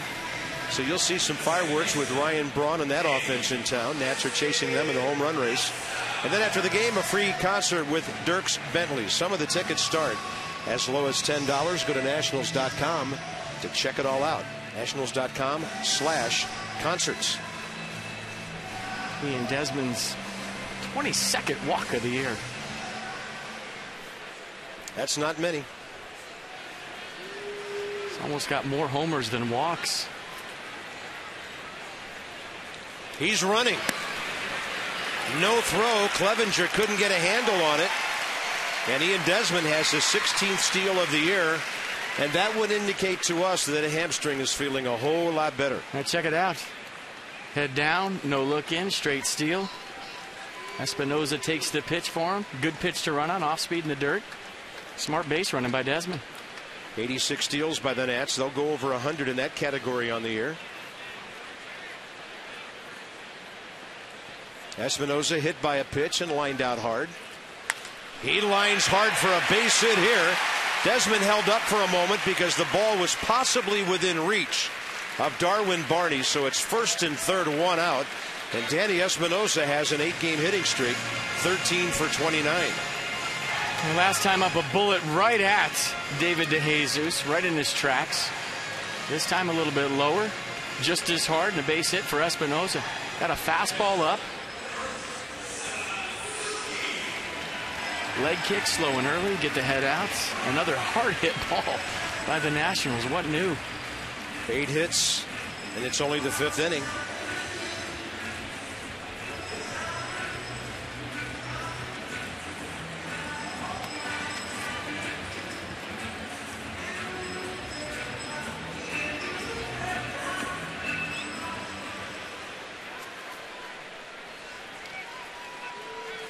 So the Nats in this series now have scored 29 runs on 51 hits.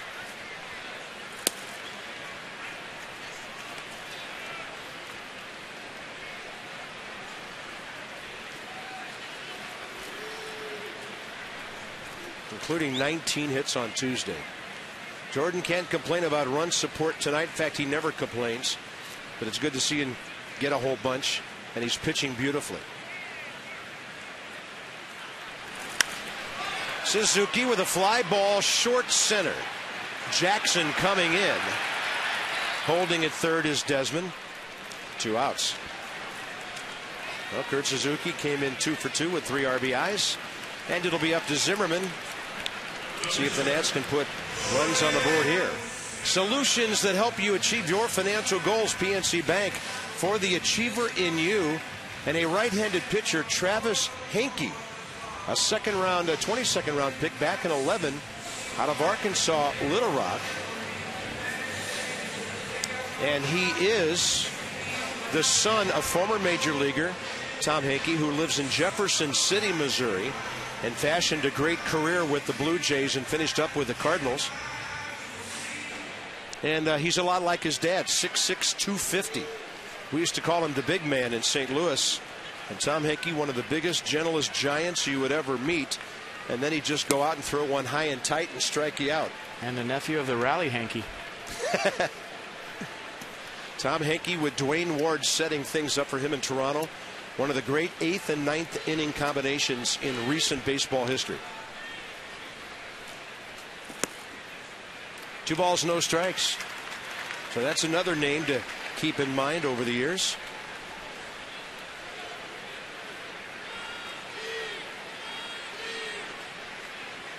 Jordan Zimmerman 0 for 1 with the sacrifice bunt tonight. And a count of 2-0. Pretty good rip.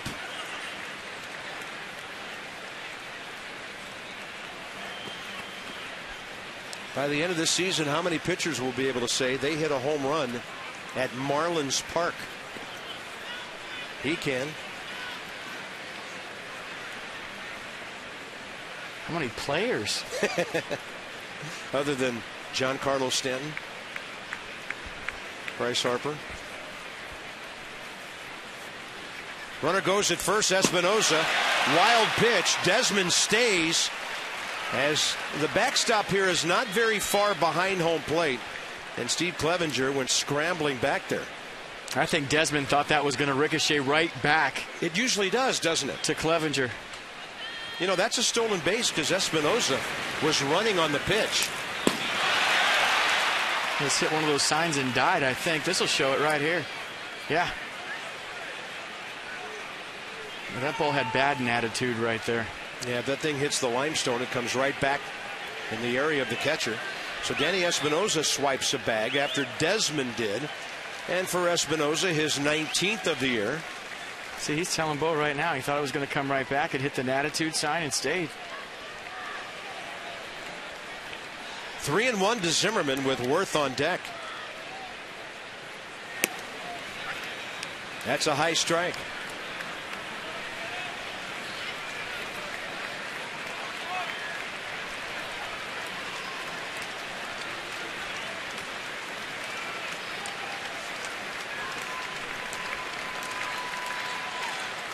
That's ball 4, and the bases are loaded for Jason Worth. And I guarantee you, Castillo's going to have to throw strikes here because Worth is not biting if he doesn't. A 5-run lead for the Nationals here in the bottom of the 5th, and Jason Worth has a chance to put this one on ice.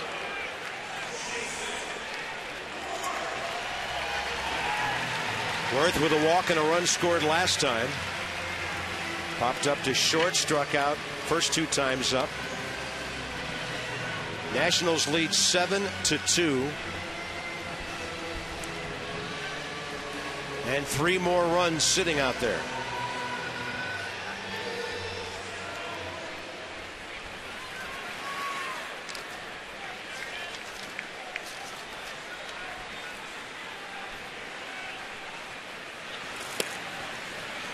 That's a front door breaker that stays inside. Probably going to get a heater right now in a 1-0 count. It's just a matter of if it's in your zone, in your spot. Worth has 1 RBI in this series. That's a fastball up and away. And evidently Steve Clevenger was pretty sure it wasn't a strike because he was on his way to the mound before Jerry Lane ever called the pitch. Well, Castillo right now, watch the cut on his pitch. I mean, he threw one all the way to the backstop to put a hole in the attitude sign with the cut on it so much that Clevenger couldn't catch it. And right now, he's overthrowing his heater so much, he can't keep it in the zone with all that cut.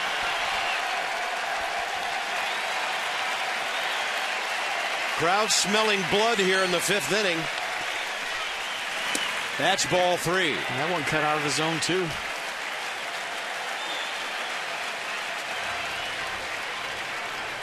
Desmond, Espinoza, and Jordan Zimmerman. 2 of them walked. 2 of them have stolen bases. And Worth was pumping on 3-0. Like it.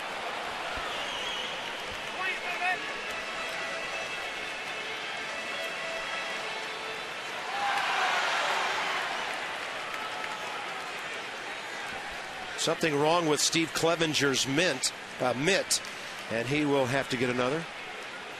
Maybe some of those cutters taking a bite out of the webbing of his glove when he thought he might not be catching it out that far. That one's no good. And Jamie Quirk is yelling at somebody in the Cubs dugout. That is not a pretty scene.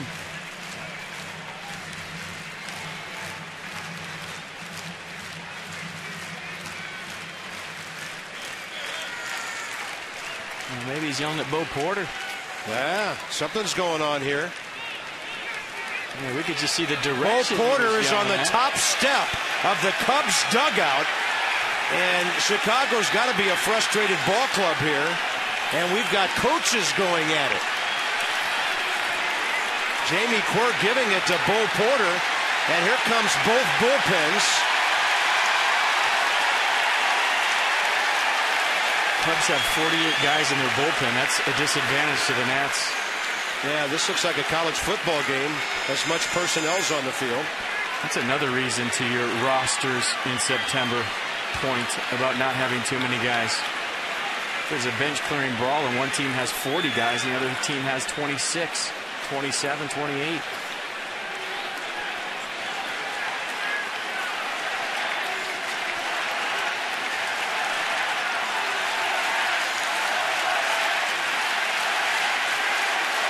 Second night in a row that the Cubs staff has had more fire than their players.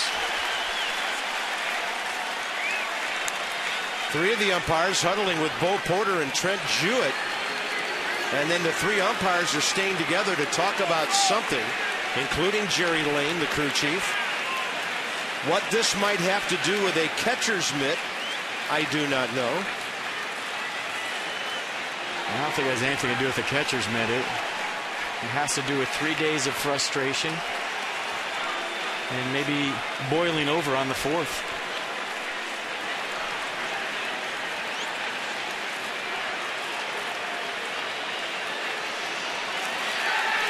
I think they're throwing Jamie Quirk out.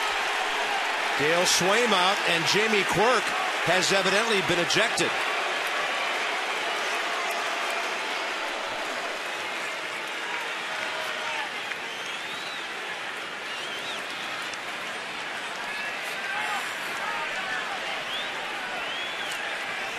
Jamie Quirk, ex-big league catcher. And maybe they took offense to Jason Worth taking a 3-0 hack up by 5 runs. Well, the way this ballpark is playing, I don't think you stop playing your game just because you have a 5-run lead. That's what you do. You got to keep playing your game. I mean, there's the old adage, up by 5 after 5 you quit running, but this ballpark, like I've joked about in this game, is playing like Williamsport. Yeah. So a 5-run lead, not as safe as it would seem normally, and you got to keep doing your thing. Jamie Quirk obviously took offense to Jason Worth in the 3-0 hack. Maybe yelling at Bo Porter for giving him the green lights, and that's what this is all about, I do believe. And evidently the umpires feeling that Quirk provoked both benches and bullpens to empty.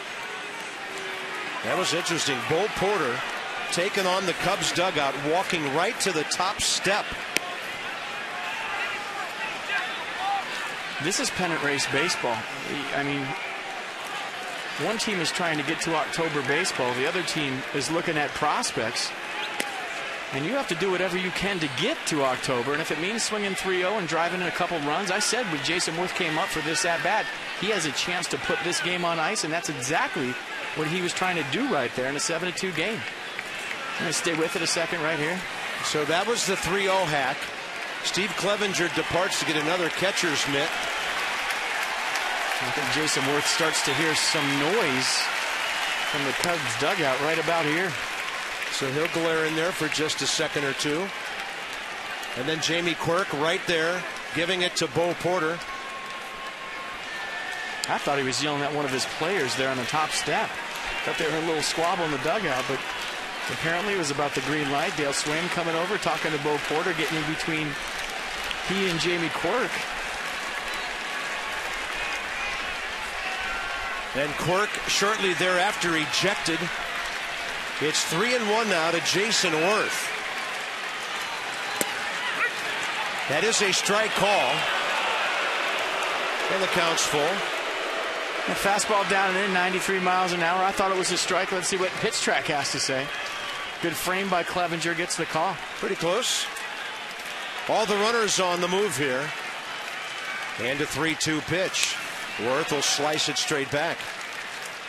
I quite frankly am a little bit surprised that tempers haven't boiled over before tonight.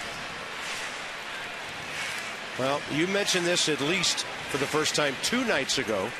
Chris Bosio appeared to be upset at some of his pitchers for the comfortable swings the Nats have been taking throughout this series. And they're just doing their jobs as hitters, don't get me wrong. And Worth with a fly ball to right. It'll play for David DeJesus. That'll end the inning. The Nats leave 3. They've stranded 6. So a little extracurricular in the 5th.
Mercedes-Benz of Alexandria. Bryce Harper, bat and speed, big factor in this game. Kurt Suzuki, the blow of the night, 3-run homer, second inning. And Jordan Zimmerman now, 15 of 18 first pitch strikes tonight. Yeah, after giving up the triple to Darwin Barney in the second inning, he's retired 10 in a row. He struck out Justin Hermano to end the second. Then a couple of strikeouts in the third. 1, 2, 3 in the fourth. A strikeout of Brett Jackson to start the fifth. So settled down nicely after some extra base hits early from the Chicago Cubs. David DeJesus, Luis Valbuena, Anthony Rizzo, top of the sixth. And here come the troops. 63 relievers from the Cubs bullpen. And there's a lot of human beings in Valtorre. I mean, that looks like a football game. The Nats have 9 extra men. The Cubs have 8. The Cubs have 12 relievers. The Nats have 10. And some people have remarked about our ball club, how big these guys are. Oh, yeah. Well, what you didn't see is in the commercial break, I went next door and got a piece of Bob Brenly. I did. I'm pretty sure I can handle Len Casper. Yeah, he's got some ice on his nose right now. Oh, boy. I'm not touching my buddy Pat Hughes. He's too valuable to the Cubbies. Can't mess with Pat. He's their radio guy, one of the best. So the Cubs box score. Anthony Rizzo, the solo home run. Then they had the triples by Castro and Barney in the second, and nothing since. 11 consecutive retired by Jordan Zimmerman. He faces Luis Valbuena, and that's a strike. Now, Jamie Quirk is a great baseball guy. Played in the Royals. Teammates like George Brett, John Wathen. Longtime coach for a bunch of different teams in the league. He's a fiery guy, competitive guy, sticking up for his ball club, and I don't think anybody has a problem with that. And then Bo Porter decided to come over and hear it and give some of it back, and Quirk, the one ejected. Well, there's ways to stick up for your ball club, and I think what Dale Swaim last night came out, showed some fire, got thrown out of the game with an umpire, but when you start yelling at the other ball club for beating you and doing things right, that's a whole different story. And the Nats are trying to get to the playoffs, and they have an agenda, and it's not about making friends, it's about winning baseball games however you can. So a great off-speed pitch by Jordan Zimmerman, easily handled by LaRoche, and Anthony Rizzo will be the hitter here with 2 outs, bases empty.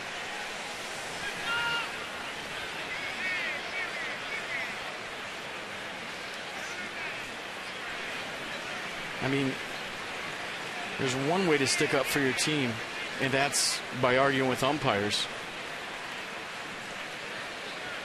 You start yelling at players and coaches, that's a different story. Fastball for a strike, high in the zone. Rizzo 1 for 2 tonight in the series. He's 5 for 13 with 2 home runs. That ball scorched. Espinosa got a piece of it. Couldn't keep it in the glove, and it'll be a base hit for Anthony Rizzo. I tell you, this young man's impressive. I was surprised the Padres gave him away. He came over in the deal from the Red Sox with Adrian Gonzalez and was supposed to be San Diego's first baseman of the future. He may be a really good fixture for the Cubs for a long time. That ball was hit hard. Espinosa, no chance going to the backhand side. Ball just overpowered the leather there.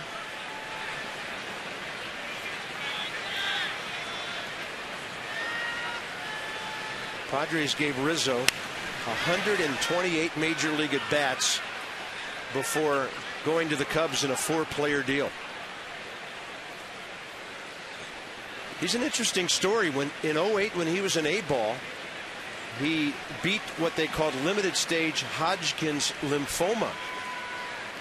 So he's a cancer survivor, and at the age of 23, looks like he's on his way as a big leaguer. Pop up, Espinosa. 6 outstanding innings by Jordan Zimmerman. Harper, Zimmerman, Ryan, and LaRoche coming up.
Mason. Well, the Nats, another big offensive night. 7 runs on 8 hits. Flawless defense so far. 2, 3, 4 coming up, bottom of the 6th. Let's go inside the numbers with Kia. They have a full lineup of high quality, stylish, and dependable vehicles. To learn more, visit kia.com.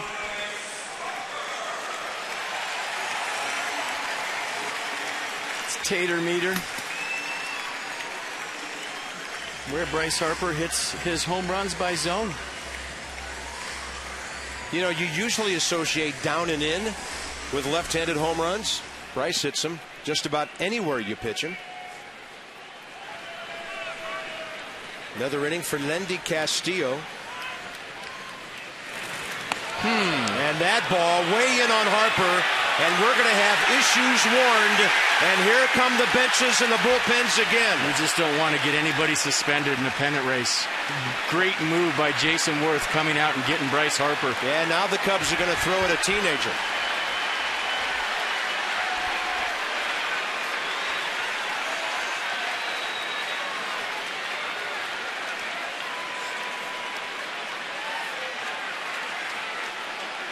And Jason Worth has done a lot of great things as a Washington National. What he just did to save Bryce Harper might be the best. Now Ryan Zimmerman has his hand on Harper, away from the fray. So you know that warnings have been issued here, and this is where it's unfair to the team that hasn't done anything. Except for play the game the right way for 3 days, 3.5 days. I mean, it's like taking a penalty in the playoffs in hockey. You just don't want to get anybody suspended this time of year. And that was a great job, and something's breaking at first base right now between one of the relievers from the Nationals, who I can't tell who, and the Cubs. And here we go. We got ourselves a brawl.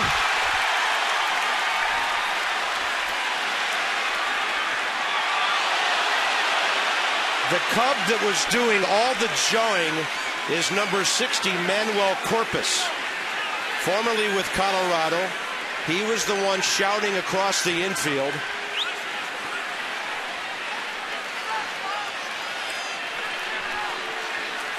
And a ball club that's won 3 out of 22 road games since the All-Star break, having a hard time dealing with the success of the Nats right now.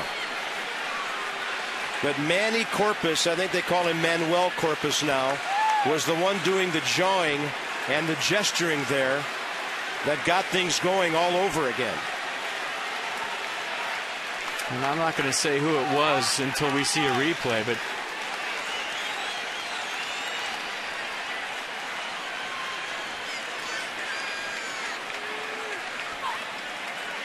I just hope nobody gets suspended because of this stuff on a team that's 51-85. Burnett's talking about the catcher. He can read his lips.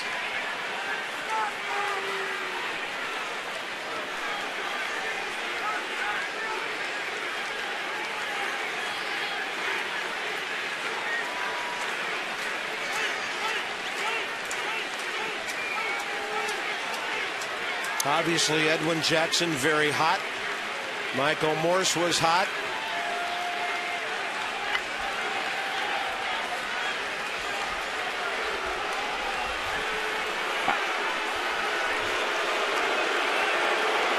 I mean, you get beat like the Cubs have for 4 days now, and then you throw at somebody. To me, that's just plain embarrassing for your whole organization. It really is. It's one thing to lose baseball games, but it's another thing to start throwing at people because they're doing things the right way and you're not. And I'm telling you, Pete, I thought last inning they probably would have thrown at Worth, but the bases were loaded because they were unhappy with Jason, who did nothing but swing at a 3-0 pitch. And that's all Bryce Harper has done, is play the game the right way, put his head down, play as hard as you possibly can, as good as you possibly can. And the same goes for the rest of the Washington Nationals. And so now, what are you going to do? You can't beat him, so you're going to throw at him? It's embarrassing.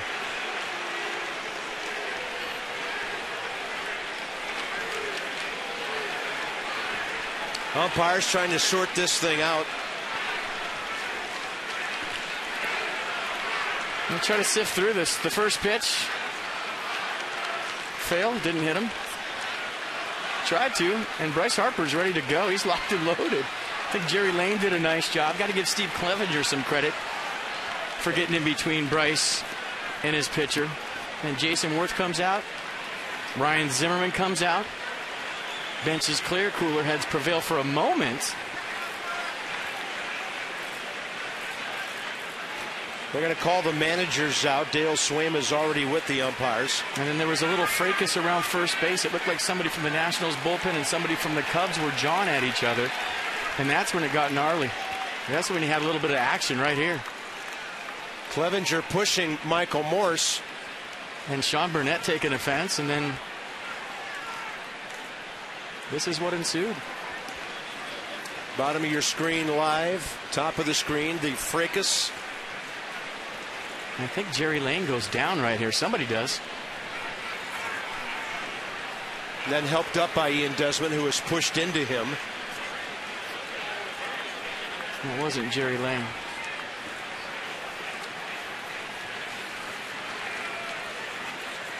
You know, the thing that I have a problem with, FP, is now the umpires have to be mind readers, because any pitcher can be ejected if they think he's intentionally throwing at a batter. Well, we just saw a pitcher intentionally throw at a batter. So instead of issuing warnings, why not toss Lendy Castillo and nip the thing in the bud? You can, if you deem there was intent, and there definitely was.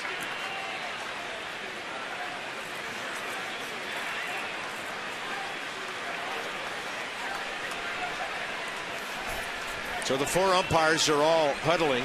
The crew chief is walking toward the mound.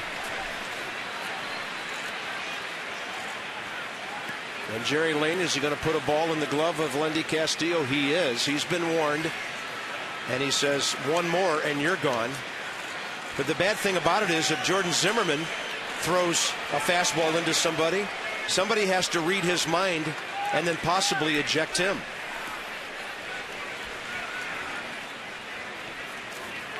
Sean Burnett, some of the guys, Tyler Clippard, they're not going back to the bullpen just yet.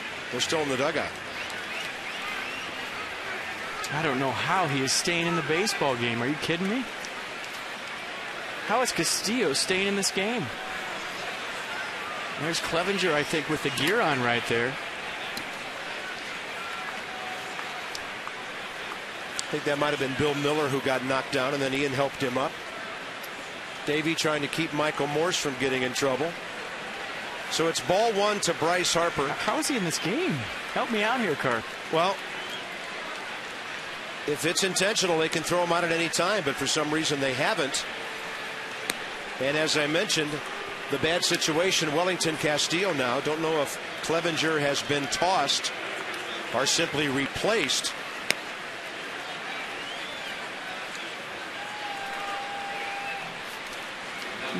Check out Clevenger in the mix. He's coming in hot right here. Gets rid of his mask. He'll shove Michael Morse right there. He didn't take a swing, he shoved him, but that's what ensued the riot after Clevenger, shoved Michael Morse. I could think of a better guy to try to shove than Michael Morse. And kind of looked like he took a half a swing at Ian Desmond there at the end.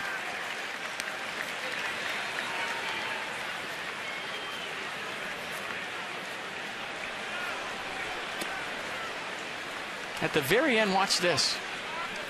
Watch Desmond, watch Clevenger. He's got he's making a fist now. Clevenger definitely trying to incite something there. His manager stiff arms him. I'll tell you what, Bill Miller did a great job too. You got to give him some props. He went down to the turf, tried to save Ian Desmond. That's a great job by Bill Miller. Davey Johnson doing a nice job. It's not easy to hold the beast back, and he did.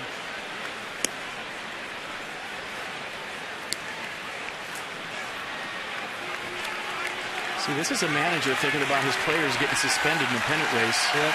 And he did a good job.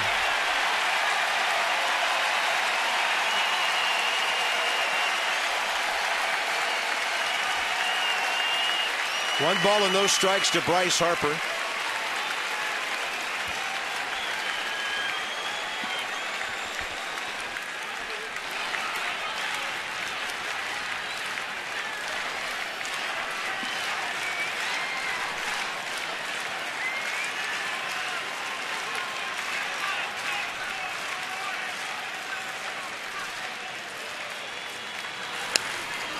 And then Bryce tried to return the favor, maybe hit the ball out of the ballpark at that 95 fastball.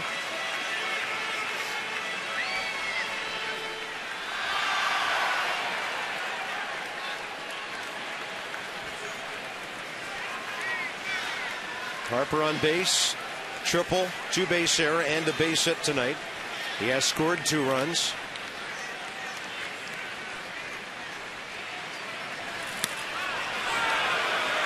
Just a little bit high, 2-1.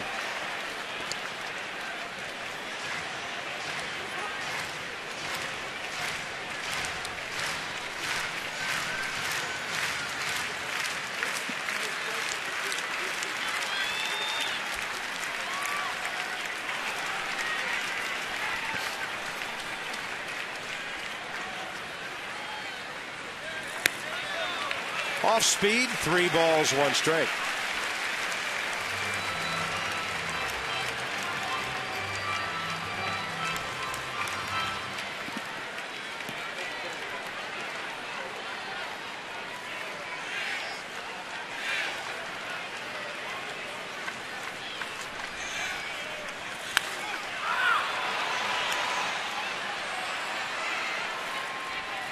Nationals box score, it's another full one tonight. They haven't gone in order in any inning. Multi-hit nights for Harper and Suzuki. Kurt, the big home run back in the 3rd that turned a 2-1 deficit into a 4-2 lead.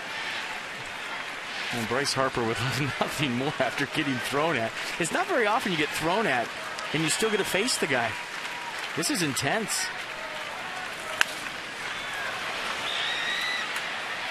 And they're staring at each other. It's good stuff.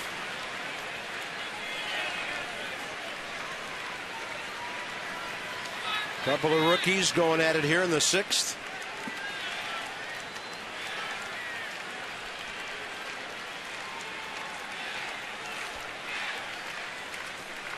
.1064 ERA will frustrate you.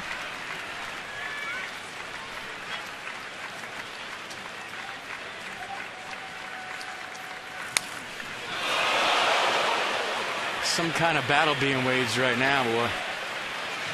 Heads up, Fury. Shark. That ball hit the green wall back behind them at the end of that camera bay back there. Wilson Ramos sighting right there. Did you see that? It's nice to see. Wilson on the bench. Catch that slider out front. Look out! Almost killed a shark.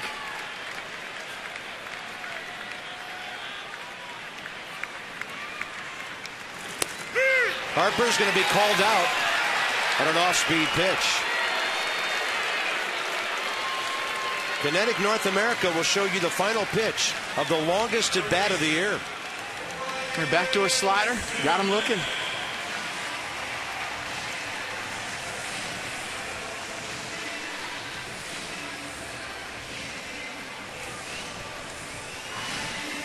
Ryan Zimmerman is 1 for 3 tonight with 3 RBIs.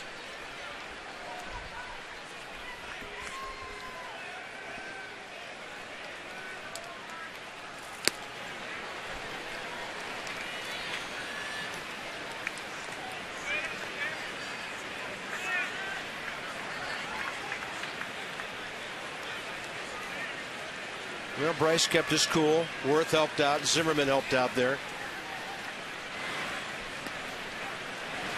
Yeah, I don't think anything else is going to happen as far as penalties to Nationals players. They did nothing wrong.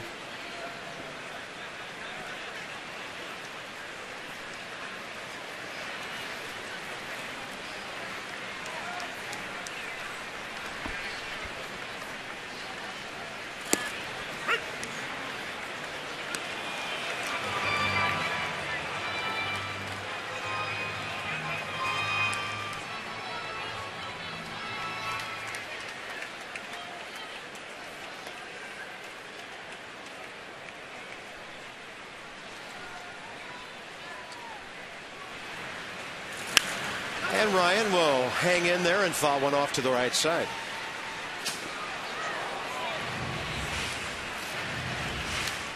Resident Evil Retribution in 3D in theaters September 14th. Nats could have used her a second ago.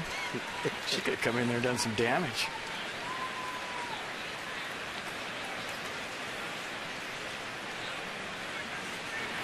Zimmerman hammers one up the middle. Nats have their second base hit against Lendy Castillo, who also walked 2 men last inning. Got out of that bases loaded jam when Worth flew out. 1 on 1 out here in the 6th with Adam LaRoche coming up.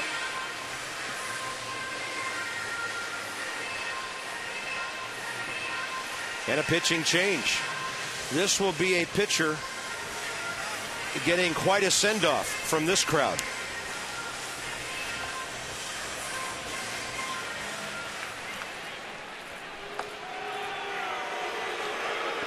Lendy Castillo, an inning and a third, 2 hits, 2 walks, and departing here in the 6th inning.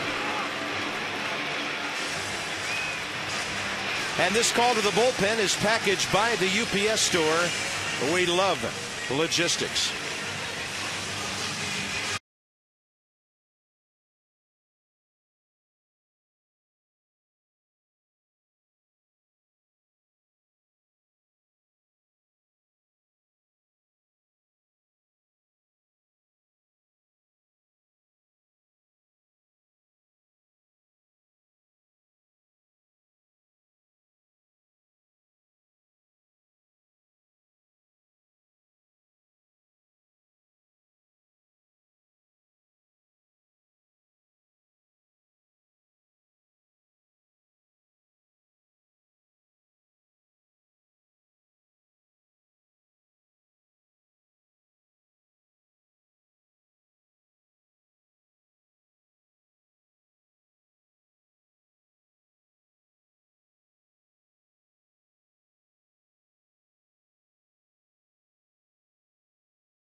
Lefty-lefty matchup. Jeff Beliveau against Adam LaRoche. And the Nats have gone deep again tonight. $200 to the Children's National Medical Center every time a National hits a homer this year. Thanks to our Washington area Lexus dealers.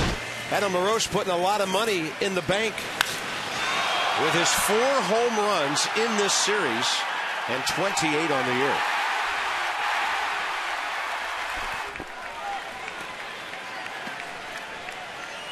He has lined out hard to second, flied to center, intentionally walked in between.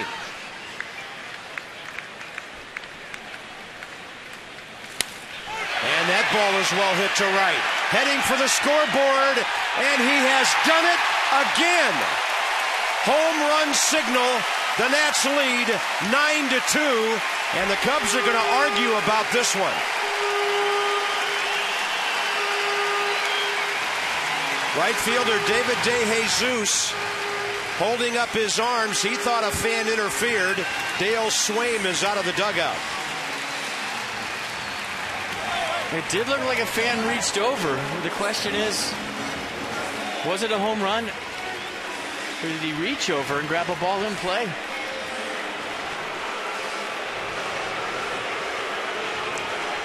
You can reach over the back rail as long as you don't reach down in front of the green wall. And that back rail is a home run. I mean, call your friends, because you got home runs, reviews, brawls. What else do you want in a baseball game than everything that's occurred here at Nats Park tonight? Let's check it out. Let's be umpires before they get in there. Hard to tell from where we're sitting, so we'll all check it out together. That ball looks like it's well over the green wall. The green wall decides the home run, not the railing behind it. It's not like Philadelphia where it has to be over that short little fence right there. Yeah, that railing there actually sits behind the green wall, and that looks like a home run.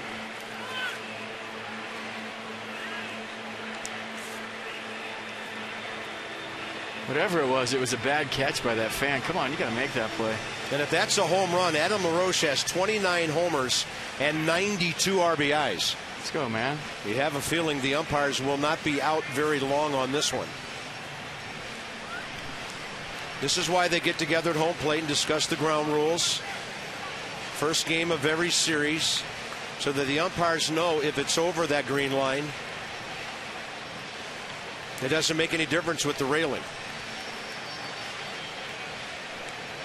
The umpires' room here at Nationals Park is only about 30, maybe 40 feet up that chute at this end of the third base dugout, so they don't have far to go. Well, the umpires have had an eventful night. Here they come.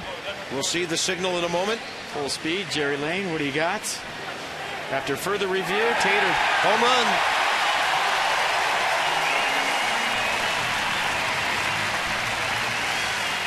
'29th on the year for LaRoche.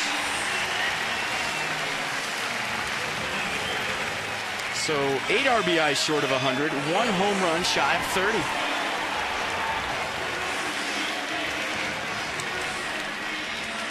And 2 home runs shy of the all-time record for a 4-game series at 17. Nats have 15.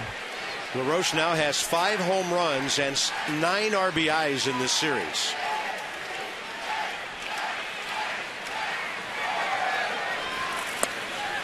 Michael Morse takes one down and in. He's 1 for 3 tonight.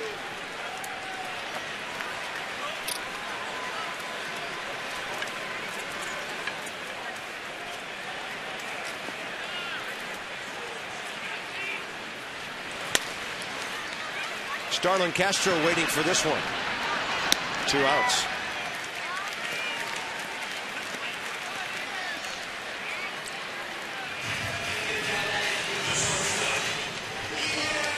So in a 4-game series at home with at least 1 game featuring more than a homer, Adam LaRoche has 5 in this series. One of the top 6 series home run performances ever. Anytime you're on a list with Ruth, Greenberg, Berra, Bench, and Schmidt, that's some good company. Ian Desmond, a double, a walk, a stolen base, a run scored tonight. So the Nats 2 more home runs tonight. They have 159, and they're 1 behind Cincinnati for the 2nd most in the league.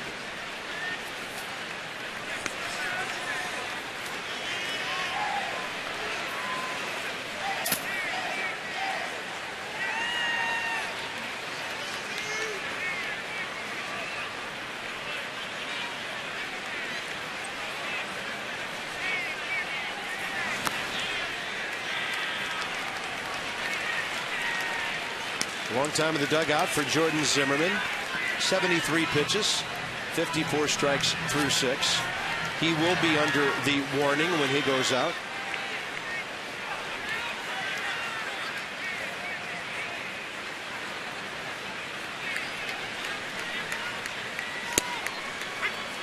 That's a fastball high in the zone, a 3-0 pitch for a strike.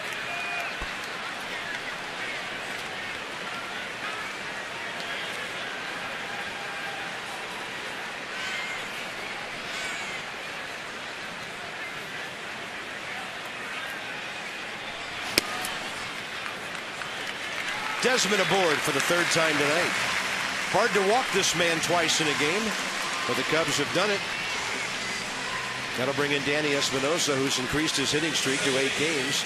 Slots, tables, and dining. The ultimate triple play, Hollywood Casino Charlestown races.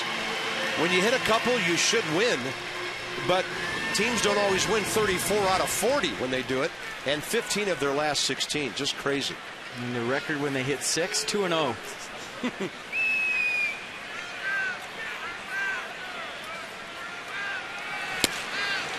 Change up, floating away from Danny. He's been hit by a pitch, scored a run.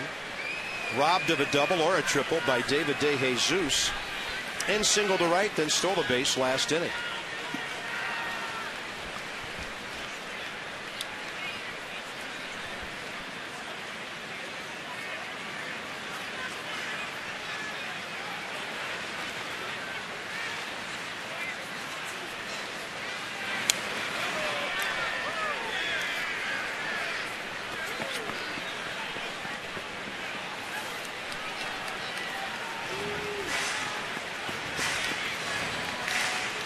Well, evenings like this can take a ball club that is already very close and just cement that relationship the rest of the way.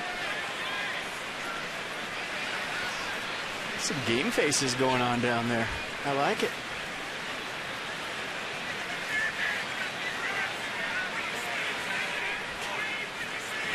I, for one, like ballparks where the bullpens are about 300 feet from each other, by the way. And that's a swing by Espinosa. But Adam LaRoche puts another crooked number on the board. This man is unbelievable.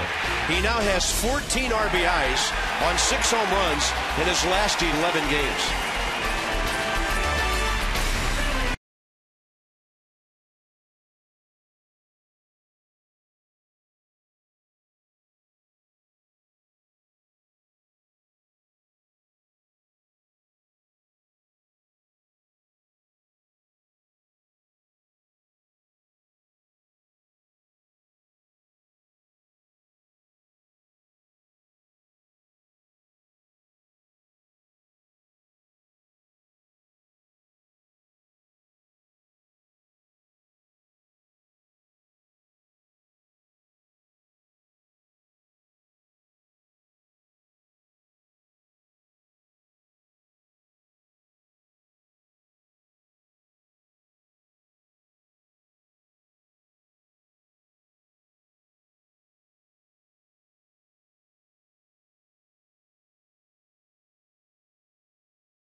Three more innings to be played. The Nats on top 9-2. 31 runs in this series. They just keep on scoring. So you've got a lot of action to keep up on if you happen to be out of town.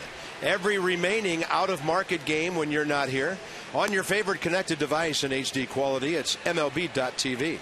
New low pricing at this stage of the season. For more details and to order, Nationals.com, MLB.tv. Baseball everywhere. And Christina has more on Adam LaRoche. Where were you in the brawl, Christina? Right in the middle of it. You didn't see me. I was down kicking. No, just kidding. Yeah, Adam LaRoche last night, I think was a little surprised finally. He said, you know, after the third or fourth home run last night that we hit, it was like, what is going on around here? He said, I don't know what it is. Whatever it is, we need to keep doing it every day, whether it's the meals we're eating, the cage work we're doing, you name it. It's just one of those stretches you can't explain. They don't happen very often. And he said, you know, right now it's not very fun facing us. You put a guy on, you walk a guy, you've got another threat right behind him. And the best part about it is that their guys have to turn around and face our pitchers. So right now it is no fun playing the Nationals on either side.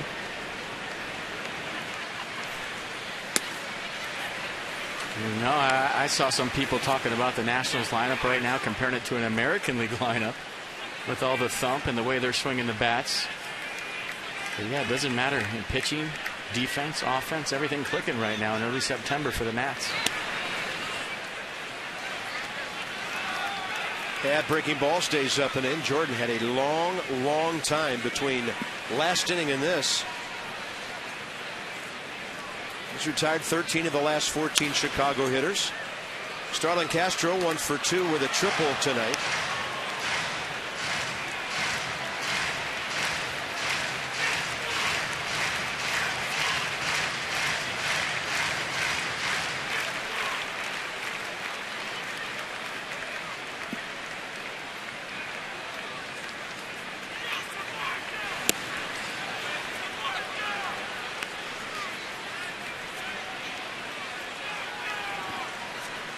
Trying for double figures in wins for the first time. Jordan was 8-11 in 26 starts last year. Wellington Castillo is coming to catch, and he'll have his first at bat in a moment. That ball will slice away from Bryce Harper. And for Starlin Castro, another extra base hit. Triple-double, he's 2 for 3. And a triple in the right field corner, double in the right center field gap. Pretty swing right there from Starlin Castro. Cubs have one single tonight, the Rizzo drive off the glove of Espinosa last inning.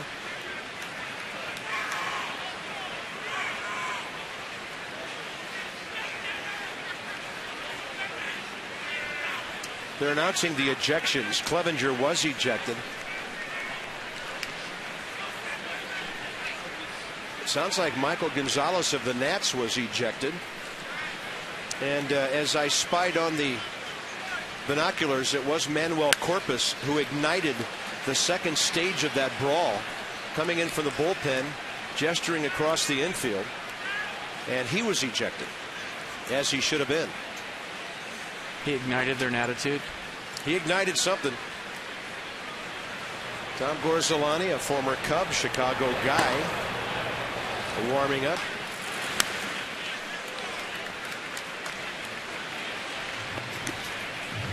No balls and 2 strikes now to Wellington Castillo, who started the first 3 games of the series behind the plate for the Cubs.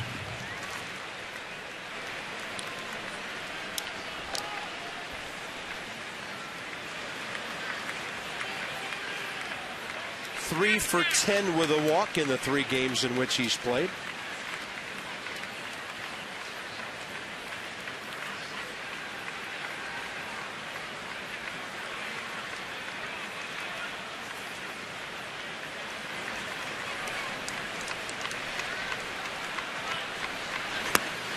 Check swing on an 0-2 pitch, and he's gone.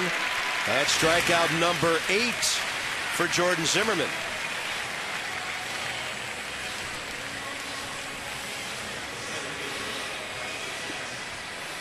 $37 more times 8 tonight for the Children's Inn at the National Institutes of Health for every national strikeout. That's thanks to our Washington area Toyota dealers.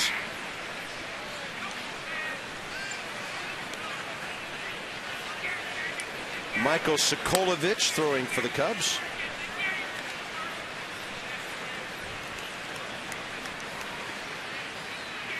Brett Jackson in this series is 0 for 6 with 5 strikeouts. He's 0 for his last 16.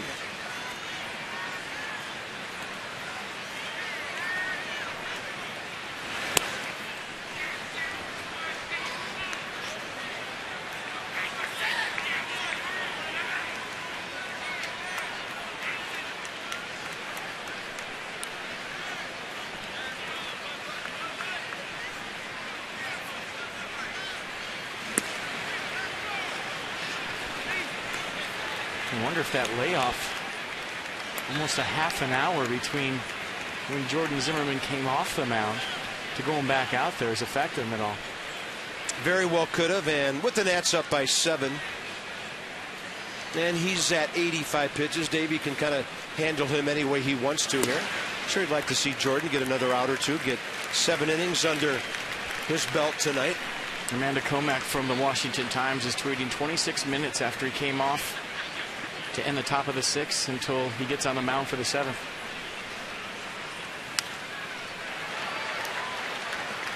Well, a lot of Nationals pitchers have been sitting down for a long time lately while their team has been generating big innings. Nats have not been retired 1, 2, 3 tonight. It happened last night twice. And that's about it for the series, other than the really low-scoring game here on Monday. It's a fastball up and away. Zimmermann walks Brett Jackson. That's his first walk of the night. So 2 on, 1 out, and Darwin Barney, the hitter, here in the 7th.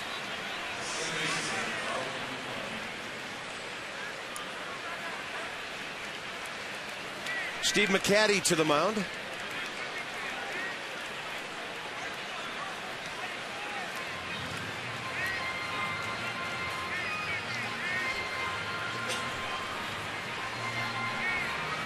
Tom Gorzolani getting loose in the Nationals bullpen. You'd think he'd be loose already. Ran in a couple of times for a couple of different skirmishes. Everybody in the bullpen's loose. I didn't have to do a whole lot of stretching down there tonight.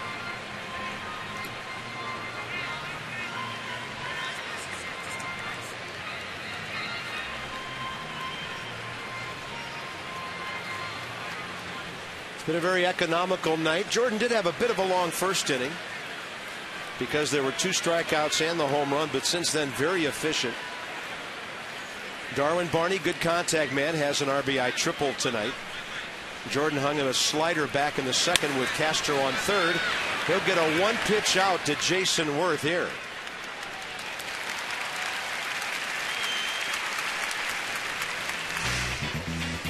The Marlins are coming tomorrow night, opening up the series. The Nats saw Jacob Turner in Miami last week, and Steven Strasburg will get the call for Washington. And then the Marlins for 2 more. On to the Mets Monday, Tuesday, and Thursday next week. And then, well, will it be a showdown in Atlanta? That's kind of up to the Braves right now. By the way, Detweiler and Mark Burley Saturday afternoon. Edwin Jackson, Ricky Nolasco on Sunday in that Miami series. There's Brian Lahair to pinch hit.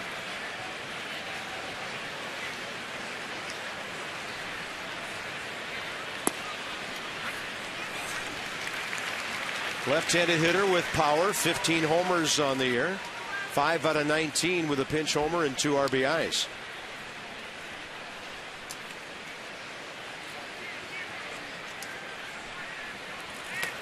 And Zimmerman goes breaking ball. Suzuki, the backhand stop.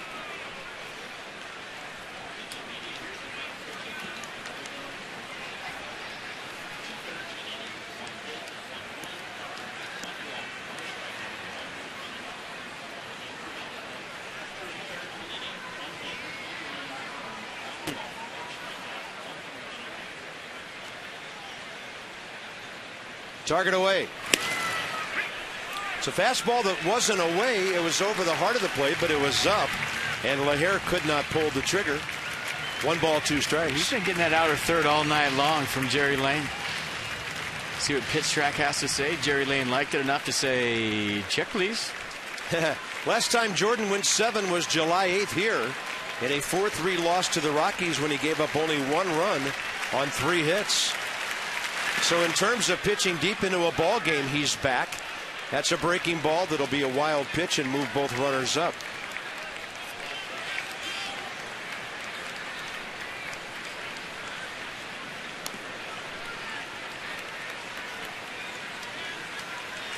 He's gone 7 innings 8 times this year, 6 or more 23 times now.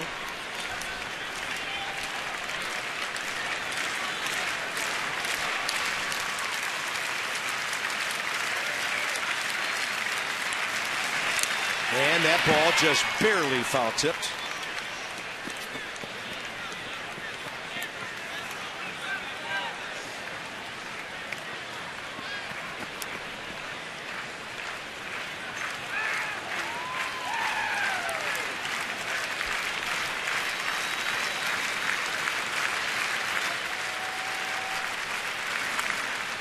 Pretty good battle now.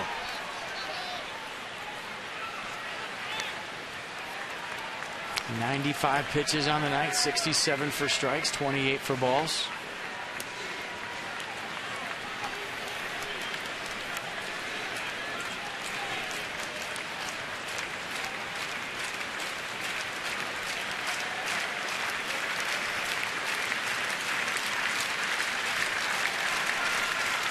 Fastball on the outside corner. 9 strikeouts for Jordan Zimmerman in 7 innings tonight. First time he's pitched this deep into a game in a couple of months. Brilliant this evening. Yeah.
Jordan Zimmermann in line for win number 10 on the year. Came in with the league's 9th best ERA at 3.01. And in a ball game with a lot of distractions, acquitted himself very well tonight. This copyrighted telecast presented by authority of the Washington Nationals and may not be reproduced or retransmitted in any form. And the accounts and descriptions of this game may not be disseminated without the express written consent of the Washington Nationals. Miguel Sokolovic will get another outing here tonight. 26-year-old right-hander. Nats have seen him a time or two in this series. Bottom of the order, Suzuki will be the leadoff man. Looks like Steve Lombardozzi will hit for Zimmermann. Then the top of the order and Jason Worth. There's people on the internet right now saying that if Steven Strasburg was thinking right, he would have got right in the middle of that and got suspended for a couple of starts. Oh, you guys think of everything. That's pretty good.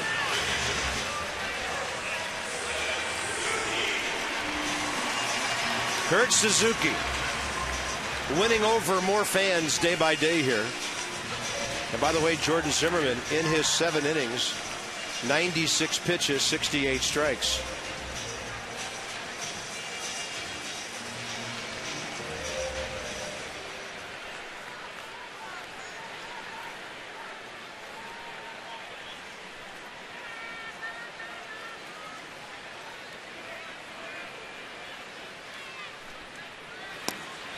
And Sokolovic will throw one in there. Kurt is 2 for 3 tonight. Couple of runs, 3 RBIs.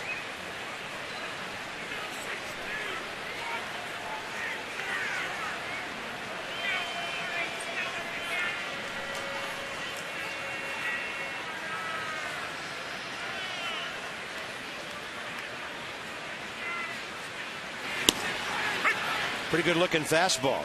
High in the zone. Outer edge.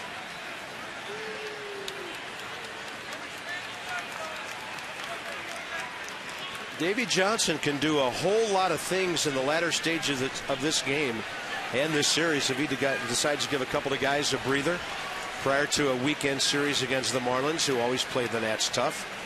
Lombardozzi about to get an AB.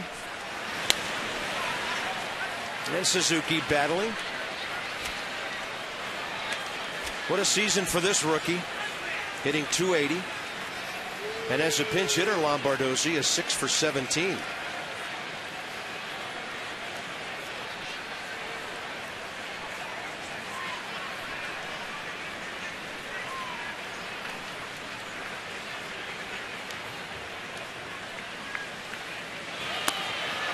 Great identification of the changeup on 0-2.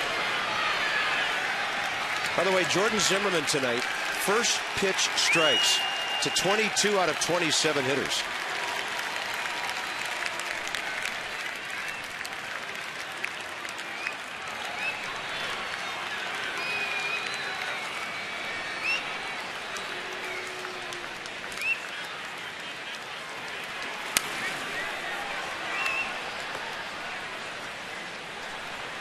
Larry leadoff lurking. Jason Worth in the hole.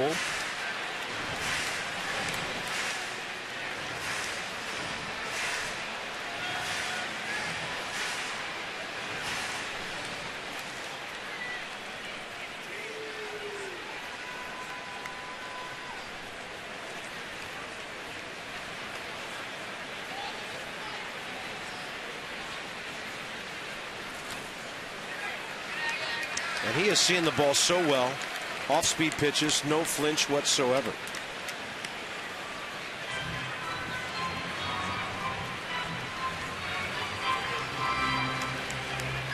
It's just nice to see the adjustments he's made at the plate. With Rick Eckstein, since he's become a National, far more aggressive than he was the first couple of games. Standing more upright, getting on top of that baseball, just dropping the barrel on the ball, keeping it real simple. That's not a normal 2-strike hack from Kurt Suzuki. He's letting the throttle out regardless of the count. Yeah, that's a confident swing. Nothing emergency hack about that.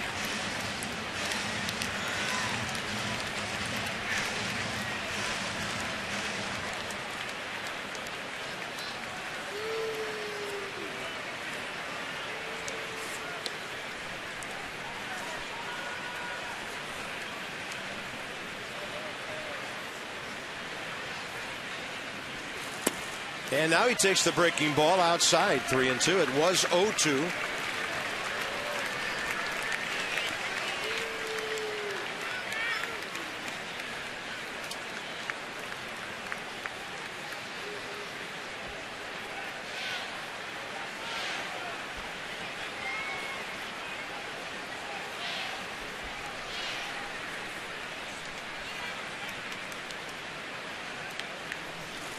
Up the middle, and Kurt Suzuki is 3 for 4. What an at-bat. Number 8 hitters just don't do that. Well, he's not your typical number 8 hitter. That's just where he fits in this lineup. And you talk about battling through an at-bat, fouling off pitches, buying yourself another chance, doing all the right things, getting inside of a two-seam sinker that's chasing you to hit it up the middle. Yeah, feet are slow and early. Bat is loud and late. That is nice. Here's Lombardozzi. And by the way, Jordan Zimmerman tonight was 0 for 1 with a sacrifice and a walk, so the pitchers are chipping in these days as well with this offense. Lombardozzi, first pitch swinging. That's out of play.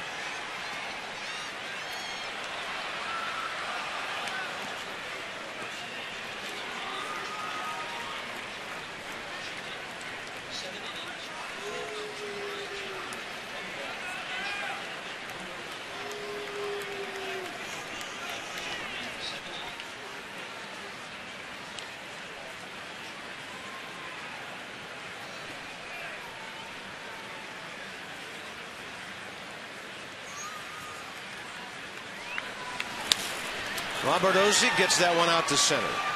Brett Jackson under it. By the way, just checking on Jordan Zimmerman's ERA, down to 2.99 after his 7 innings here tonight. Dierks Bentley is coming, in case you haven't heard, on September 22nd. 105 game against the Milwaukee Brewers. The concert right after the game. Some of the tickets start as low as $10. Check it out at nationals.com/concerts. That's going to be one of the hottest tickets of the season. Not only because of the concert, but because of the possibility of something happening in that last week and a half of the season. You can say it, clinching a playoff berth. It's cool. Could be a clincher. Yeah. All right, the cat's out of the bag.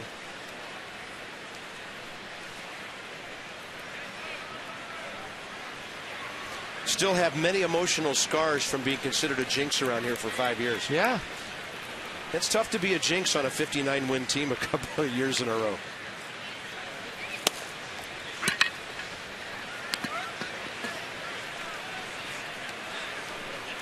If you're good, you're good. You can't jinx it.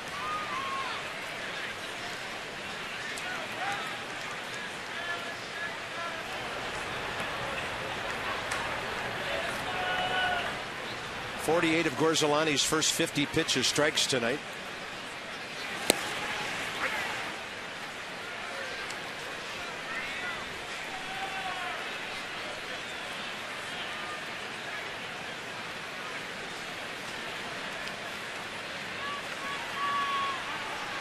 Eventful evening from the get-go for Bryce Harper. So all the guy does is play the game the right way, and they continue to drill him, or try to. Yeah.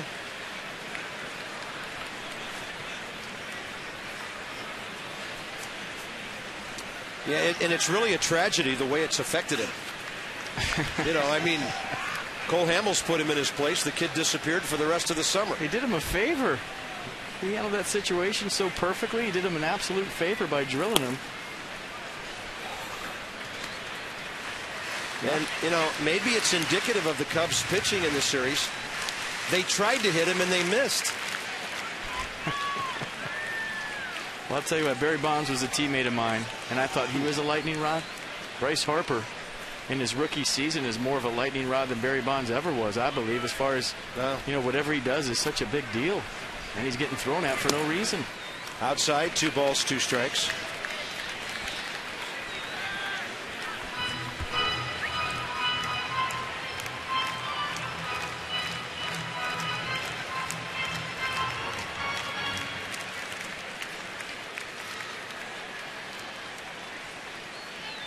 Kurt Suzuki at first base, 1 out. Sokolovich working slowly here, long at bats, grinding at bats for the Nats. these days. And Worth will take that one outside. Cubs have walked 5 Nationals tonight, 8 last night.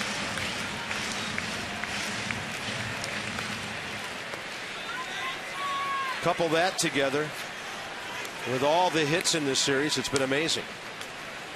Nationals have 54 hits in this series.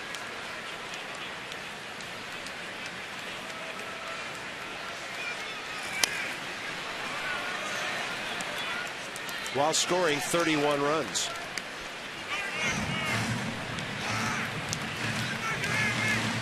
Red Seidel.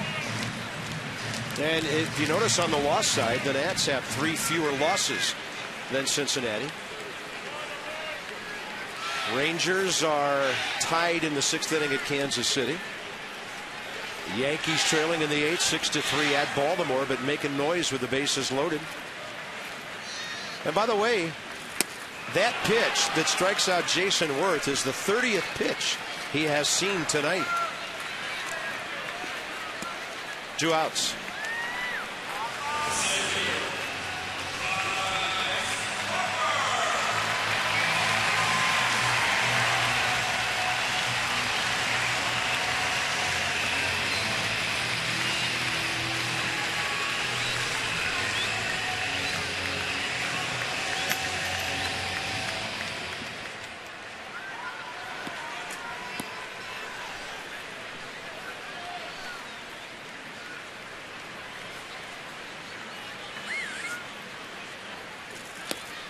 They go off speed to Harper. So Bryce tonight, 2 for 4 in the series, 6 for 12, and just all over the bases. All over the bases and trotting around them too.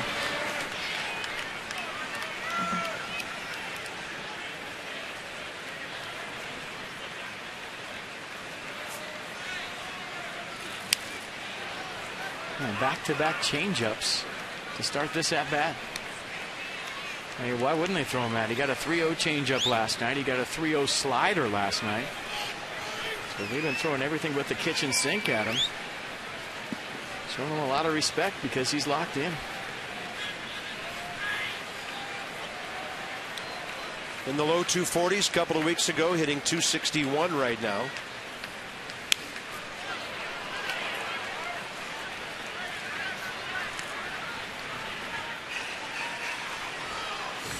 And 3 changeups, and this is where as a hitter you start to think, is he going to throw me 4?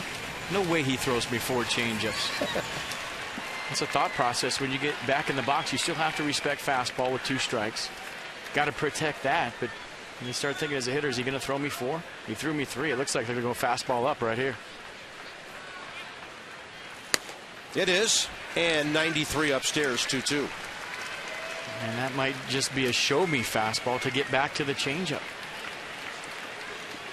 As a hitter, you see something over your head, Carp, you're thinking, they're just showing me that fastball to get back to the first 3 pitches they threw me in the sequence. See if he sits on a change and see if he gets it. Yeah, 84, and he reaches out, takes a little bit of the air out of that swing and just fouls the ball away.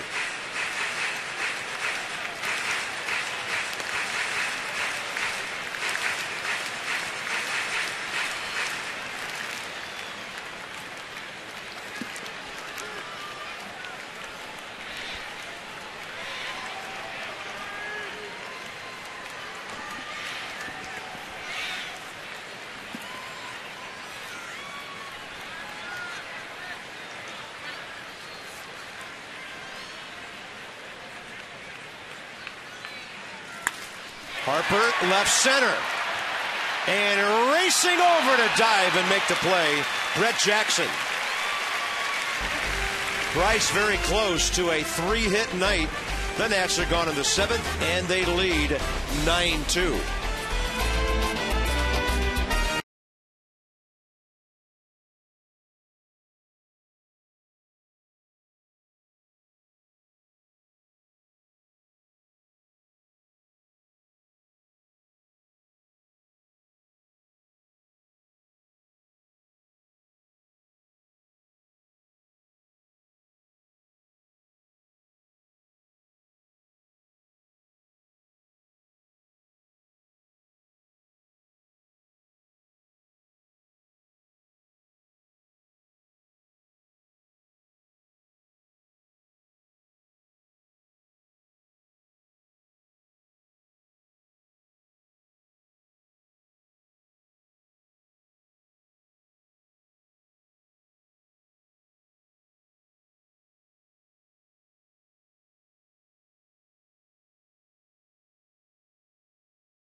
11-5 in hits, 9-2 in runs. The bases were loaded when Jason Worth was batting in the bottom of the 5th inning. Well, if you just tuned in, you haven't missed a thing. Nothing at all. Jason Worth on a 3-0 count takes a hack. Jamie Quirk is screaming in the Cubs dugout. Bo Porter comes over. They have words. So cooler heads prevail. Quirk gets thrown out. Then the next pitch, the next inning, is right at Bryce Harper. From Lendy Castillo. And watch the umpires right here and the coaches. I think everybody does a good job of keeping this thing under control. This could have got ugly fast. And look at Desmond right there. Well, Steve Clevenger going after everybody. He was eventually ejected. Bill Miller doing a nice job over here with Ian Desmond, keeping him out of the fracas. And it doesn't look like there's going to be any suspensions, no injuries. That's a good thing. Although there's a lot of people on the internet that think Steven Strasburg should have been right in the middle of that, so he gets suspended for a couple of starts. Yeah, that's all the Nats need, is to him get in the middle of that thing and somebody land one on him. Chad Tracy playing first base, and he will be batting 4th. It's a straight-up switch for Adam LaRoche as Tom Gorzolani comes in to pitch here in the top of the 8th. A real interesting situation right there to start the top of the 8th. Jerry Lane walked all the way out to the mound and had a little one-on-one with Tom Gorzolani while we were showing that highlight package. And that's a first pitch pop-up. Ian Desmond.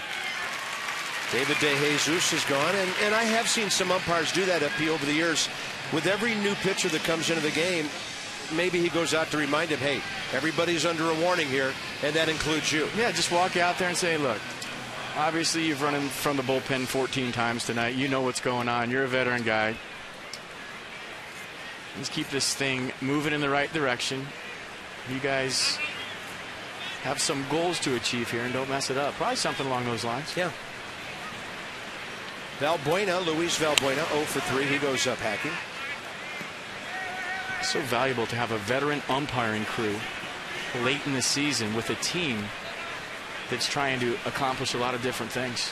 Yeah, and I think that's one of the great things the Nats will have to deal with. Not that it slants things your way or one way or the other, but when you're playing in crucial games, you want the best in the business to be on the field, and Major League Baseball will do a job of providing that. Drew Storn and Christian Garcia for the Nats. By the way, in Baltimore, the Yankees just got 5 in the 8th to tie the Orioles. 6-6 that score. Baltimore a game back of New York.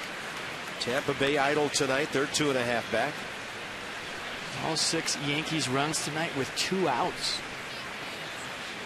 So a huge turn of events to the northeast of us. 0-2 Gorzolani to Valbuena, shows him the fastball upstairs. If you missed it, the Braves won their game 1-0 today on a catcher's throw back to a pitcher that was missed, with a runner scoring Francisco from third. Yeah, they won it on a trick play. Evidently. Swing and a miss, and Gorzolani gets 2 quick outs here in the 8th. So this will be a long one tonight. But if the Nats go 7-1 on this homestand, like it appears they will, worth every moment, with the Marlins coming in for 3. Bob FP and Christina with you on Mass and HD tonight. The Nats are trying to make it 5 in a row and 8 out of 9 going back to the final game of the previous road trip at Miami. The only game they've lost on this homestand, the slugfest with St. Louis on Saturday, and they almost pulled that one off.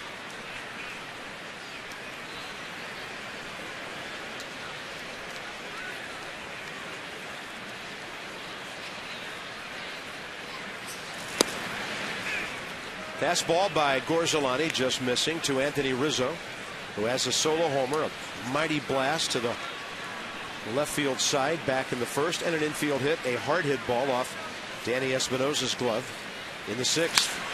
He's going to go 3 for 4 now. So in this series, 7 for 15 for Anthony Rizzo. Not a cheapie in the bunch.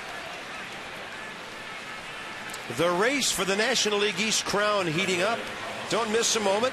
Text Nationals to 29292. Starting lineups and in-game alerts you can't afford to miss. It's our Masson text alerts. Soriano coming in. Looks like Christian Garcia may be getting the call here. He was warming up with Drew Storen. Power hitter coming in. Nats lead by 7 here in the 8th inning, and here comes the rookie.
By AT&T, the nation's largest 4G network. AT&T, rethink possible. Well, the water taxi goes rolling by near Nationals Park, probably on its way down to Old Town. Masson Yacht in the background, having a night off on a beautiful evening here near the Navy Yard on the banks of the Anacostia. Christian Garcia gets a test here against Alfonso Soriano. A 4-seam fastball, 96, 98. 2-seam fastball, 94. Got a power curveball around low 80s to go with it. Made his major league debut in the 6th inning here on Tuesday night.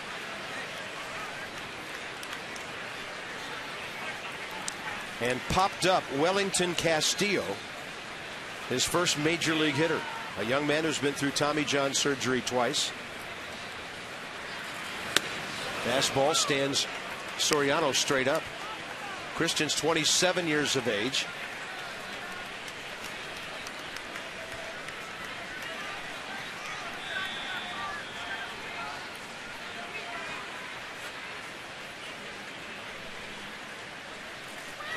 Fastball 96 right in there.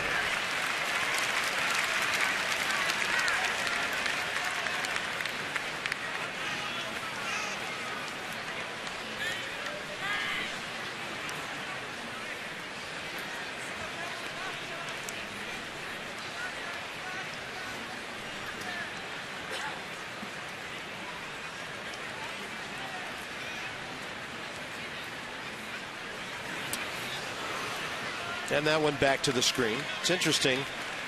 Only a couple of times in this series, I think there's been maybe 3 innings when the Cubs have scored in the first half of a ball game. The Nats starters have pretty much shut down Chicago while the offense has been mashing. Tonight a little bit of an exception with the Rizzo homer and then the run in the second. But the Nationals have held them at bay. Cubs have averted a couple of shutouts with late runs. Tonight they've had nothing since the second. And Garcia throws it by Soriano, 3-2. 97 challenge fastball. Maybe a little up. Soriano likes the heat. We talked about the last couple of nights. 18 of his home runs are on fastballs. Chases one at the top of the zone at 97.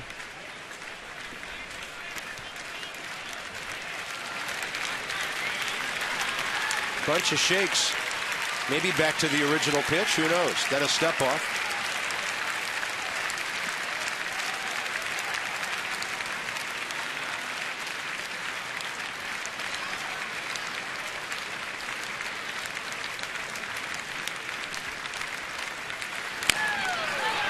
That is severe on the jammage. Didn't get an out with it, though. Could have. Soriano just able to fight it off. Pitch like that'll bust your bat. Severe the worst? Yeah, I probably should have called it serious, because severe gets an out. I was going to tell you, that's a redo. Severe gets an out, but it got a little kneecap action. It's a little severe on the left knee. Yeah. Swing and a miss. 88. He took about 8 miles an hour off. Christian Garcia, 2 for 2, retiring hitters as a big league pitcher. What a great story he is, and what a great performance that was.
Action, to say the least, and the Nats will have hopefully some more tomorrow night. Steven Strasburg going for number 16. Is this his final start at home?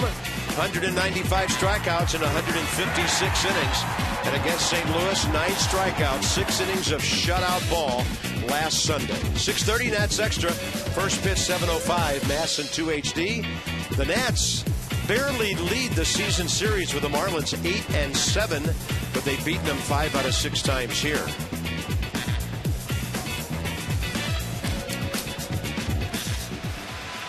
Joe Mather goes to right field for the Cubs. Here in the bottom of the 8th, Josh Vitters at third, and the new pitcher is right-hander Michael Bowden. It'll be his 3rd appearance of the series.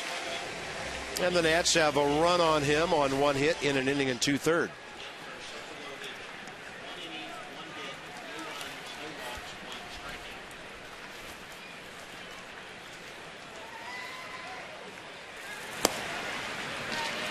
Ryan Zimmerman 2 for 4 tonight, 3 RBIs. RBI total up to 76 now. Bowden, a 3-pitch guy. Fastball, slider change. Fastball run up there with some sink in the low 90s. Pretty good slider to go with it in the low 80s.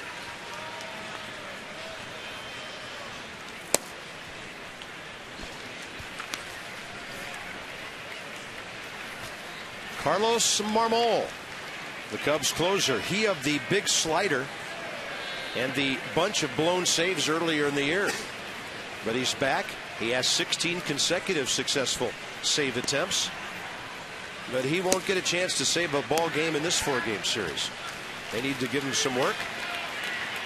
Or do they? Is he just throwing? I mean, in a 9-2 game, you're going to bring in Bowden for an out or 2 and then bring Marmol in. We'll see what Dale Swain has in mind.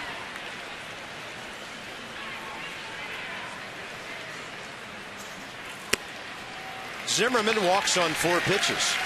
Ryan on for the 3rd consecutive time. The Potomac Nationals are accepting deposits on season tickets for next year. Own a piece of a future Nat. You can buy game used jerseys on PotomacNationals.com And you can download the Nats app on your mobile device for the latest info on our high single A ball club. 703-590-2311. Find out more.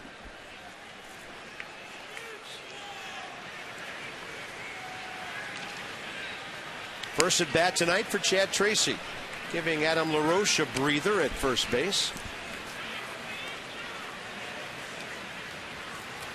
Nats just haven't needed to pinch hit much in the series because they've been so far ahead. So Chad's action limited.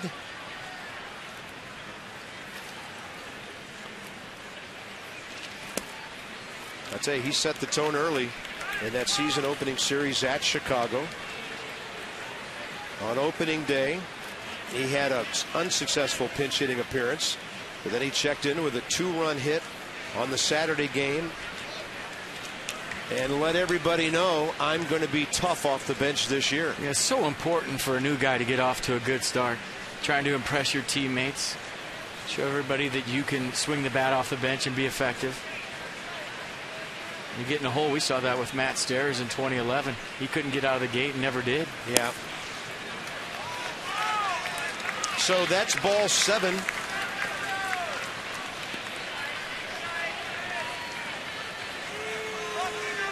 Michael Morris is next here in the bottom of the 8th.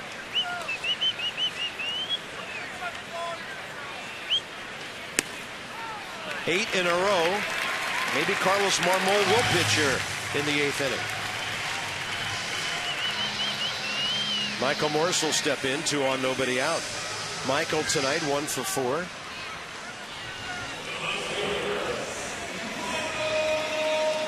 Marmol evidently these days is throwing his fastball a whole lot more and not trying to get that sharp slider on corners everywhere. You might remember a slider last summer way off the corner gave the Nats a walk-off win right after Jason Worth had stolen third base on it.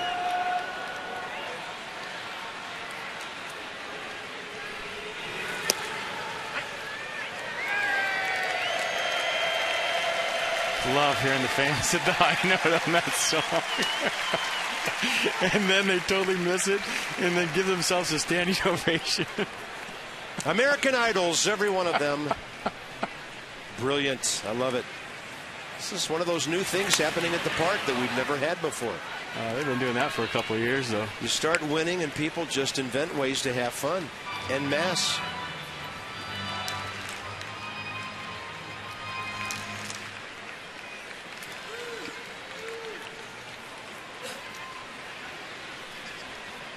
Five walks by the Cubs tonight, coupled with 11 Washington hits.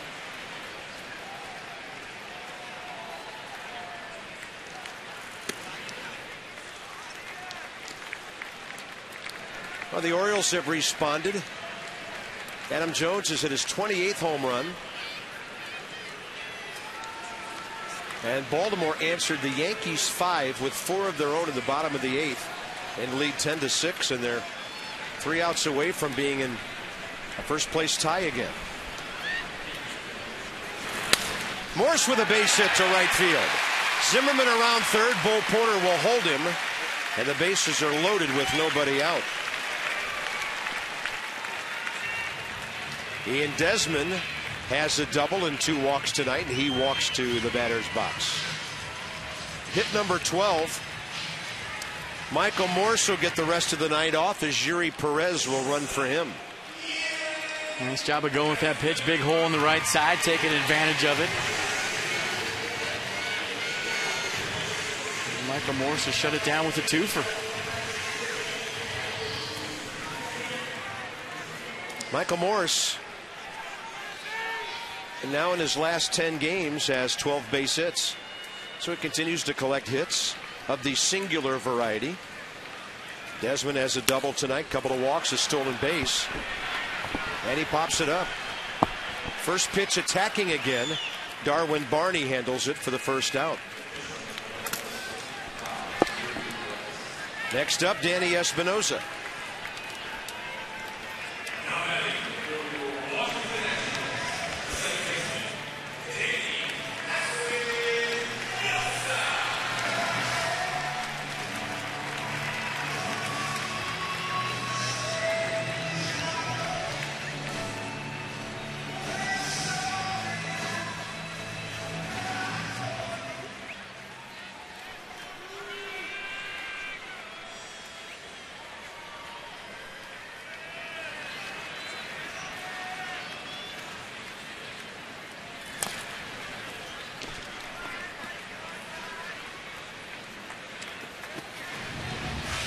Espinosa increasing that hitting streak tonight with a 5th inning single that was pulled.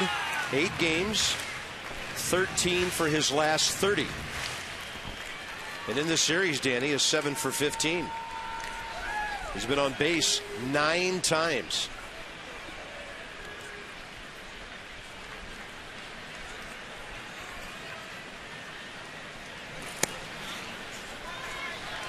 Counts even 1-1. It's the most comfortable I've seen him look in the box left-handed maybe since the first part of last year.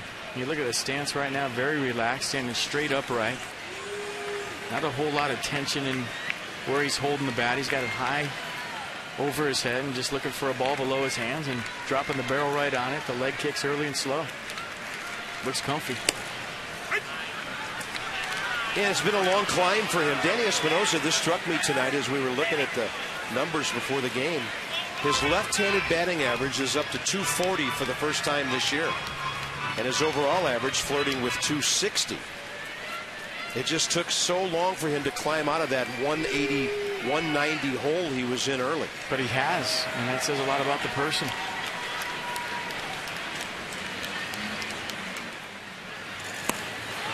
Swing and a miss, and he strikes out. So Bowden gets 2 routine outs after loading the bases, and Kurt Suzuki will be the hitter. And about over 2.5 hours ago, this is what he did to give the Nats the lead. 1-2 curveball, digs it out. 3-run homer, nice answer by the Nationals. After the Cubs went up 2-1, the Nats answer with a 3 spot to go up 4-2, and that's it. Haven't looked back. Haven't looked back.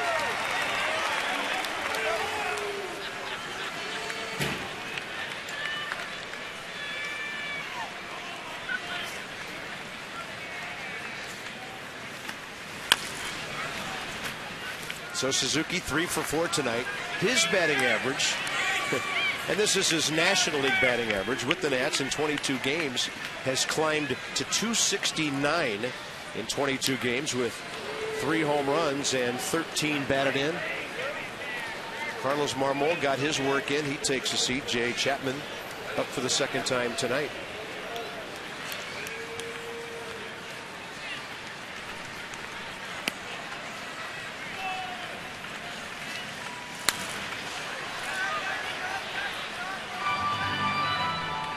If the inning continues, down to the pitcher spot, Corey Brown.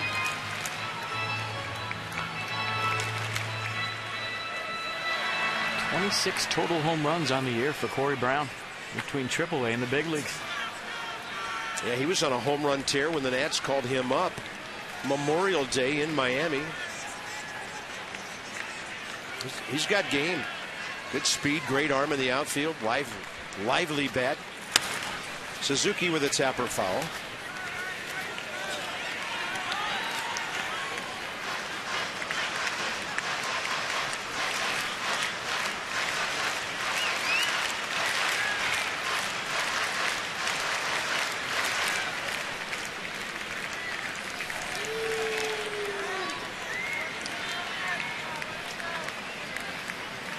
Well, 3 out of 4 against St. Louis.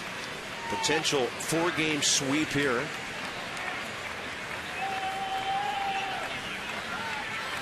And the 0-2 to Suzuki up and away. The Nationals a heartbeat away from their 85th win of the year.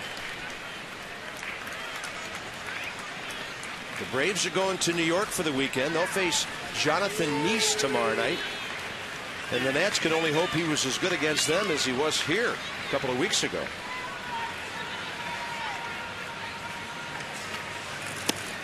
Suzuki leans back, ball 2.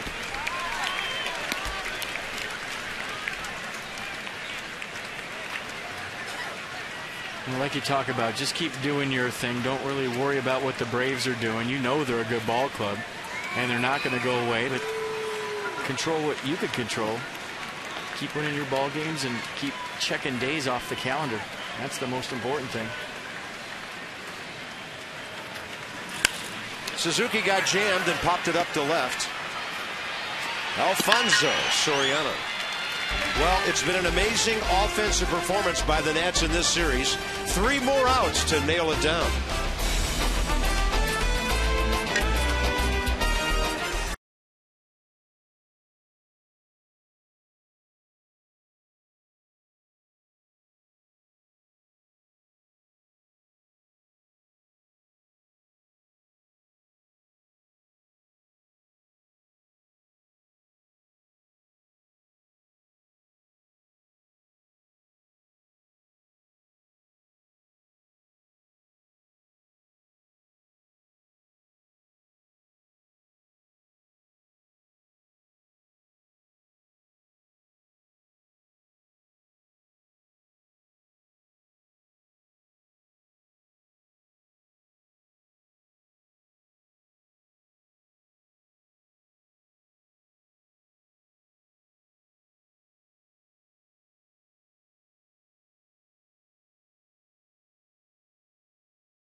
Trying to go 85 and 52 and dominate the season series against the Cubs to the tune of 6-1. Johnny and Byron have a lot to talk about. Pardon me.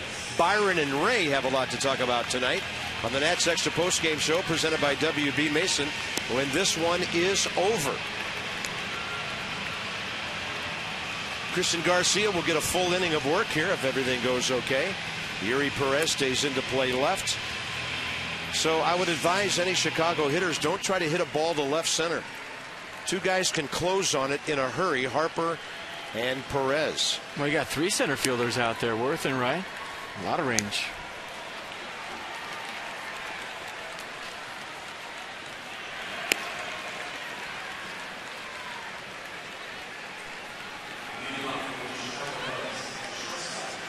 Now you look at these last 2 weeks.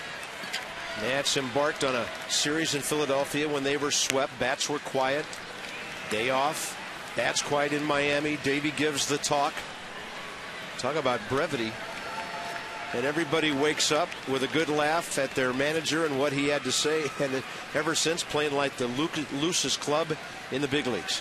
Yeah, those serious meetings are overrated. Looking to go 8-1 since Davey Johnson assembled his troops in the clubhouse in South Florida.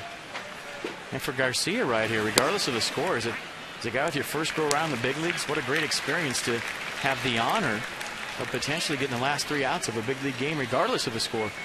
Yeah, every pitcher wants to be on the mound in the 9th inning of a win. Shaking hands with your new teammates.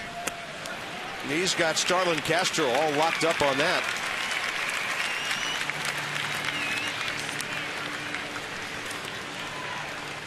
Let's check it out. Did he go? All the way. Good pitch from Garcia. Go with it again. 0-2 curve. Nicely done. Weak ground ball spun off the mound. Grabbed by Desmond with a good play.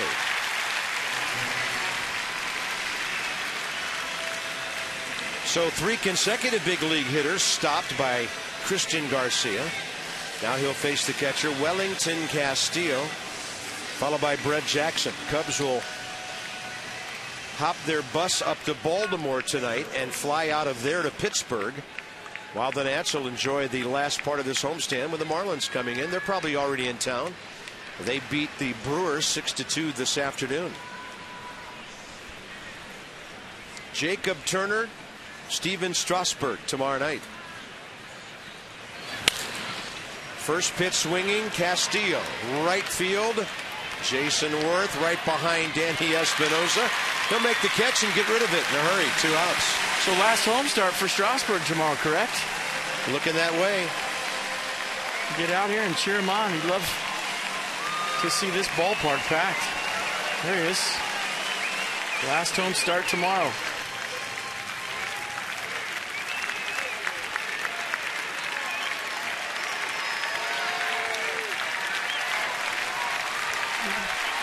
Some good chucks going on in that dugout. Oh, goodness. 22,447 tonight.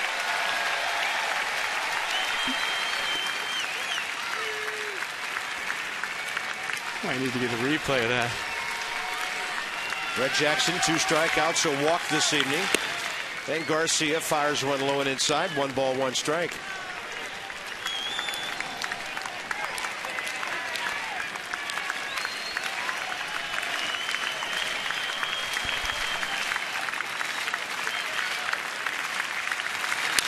That ball is cranked to right field.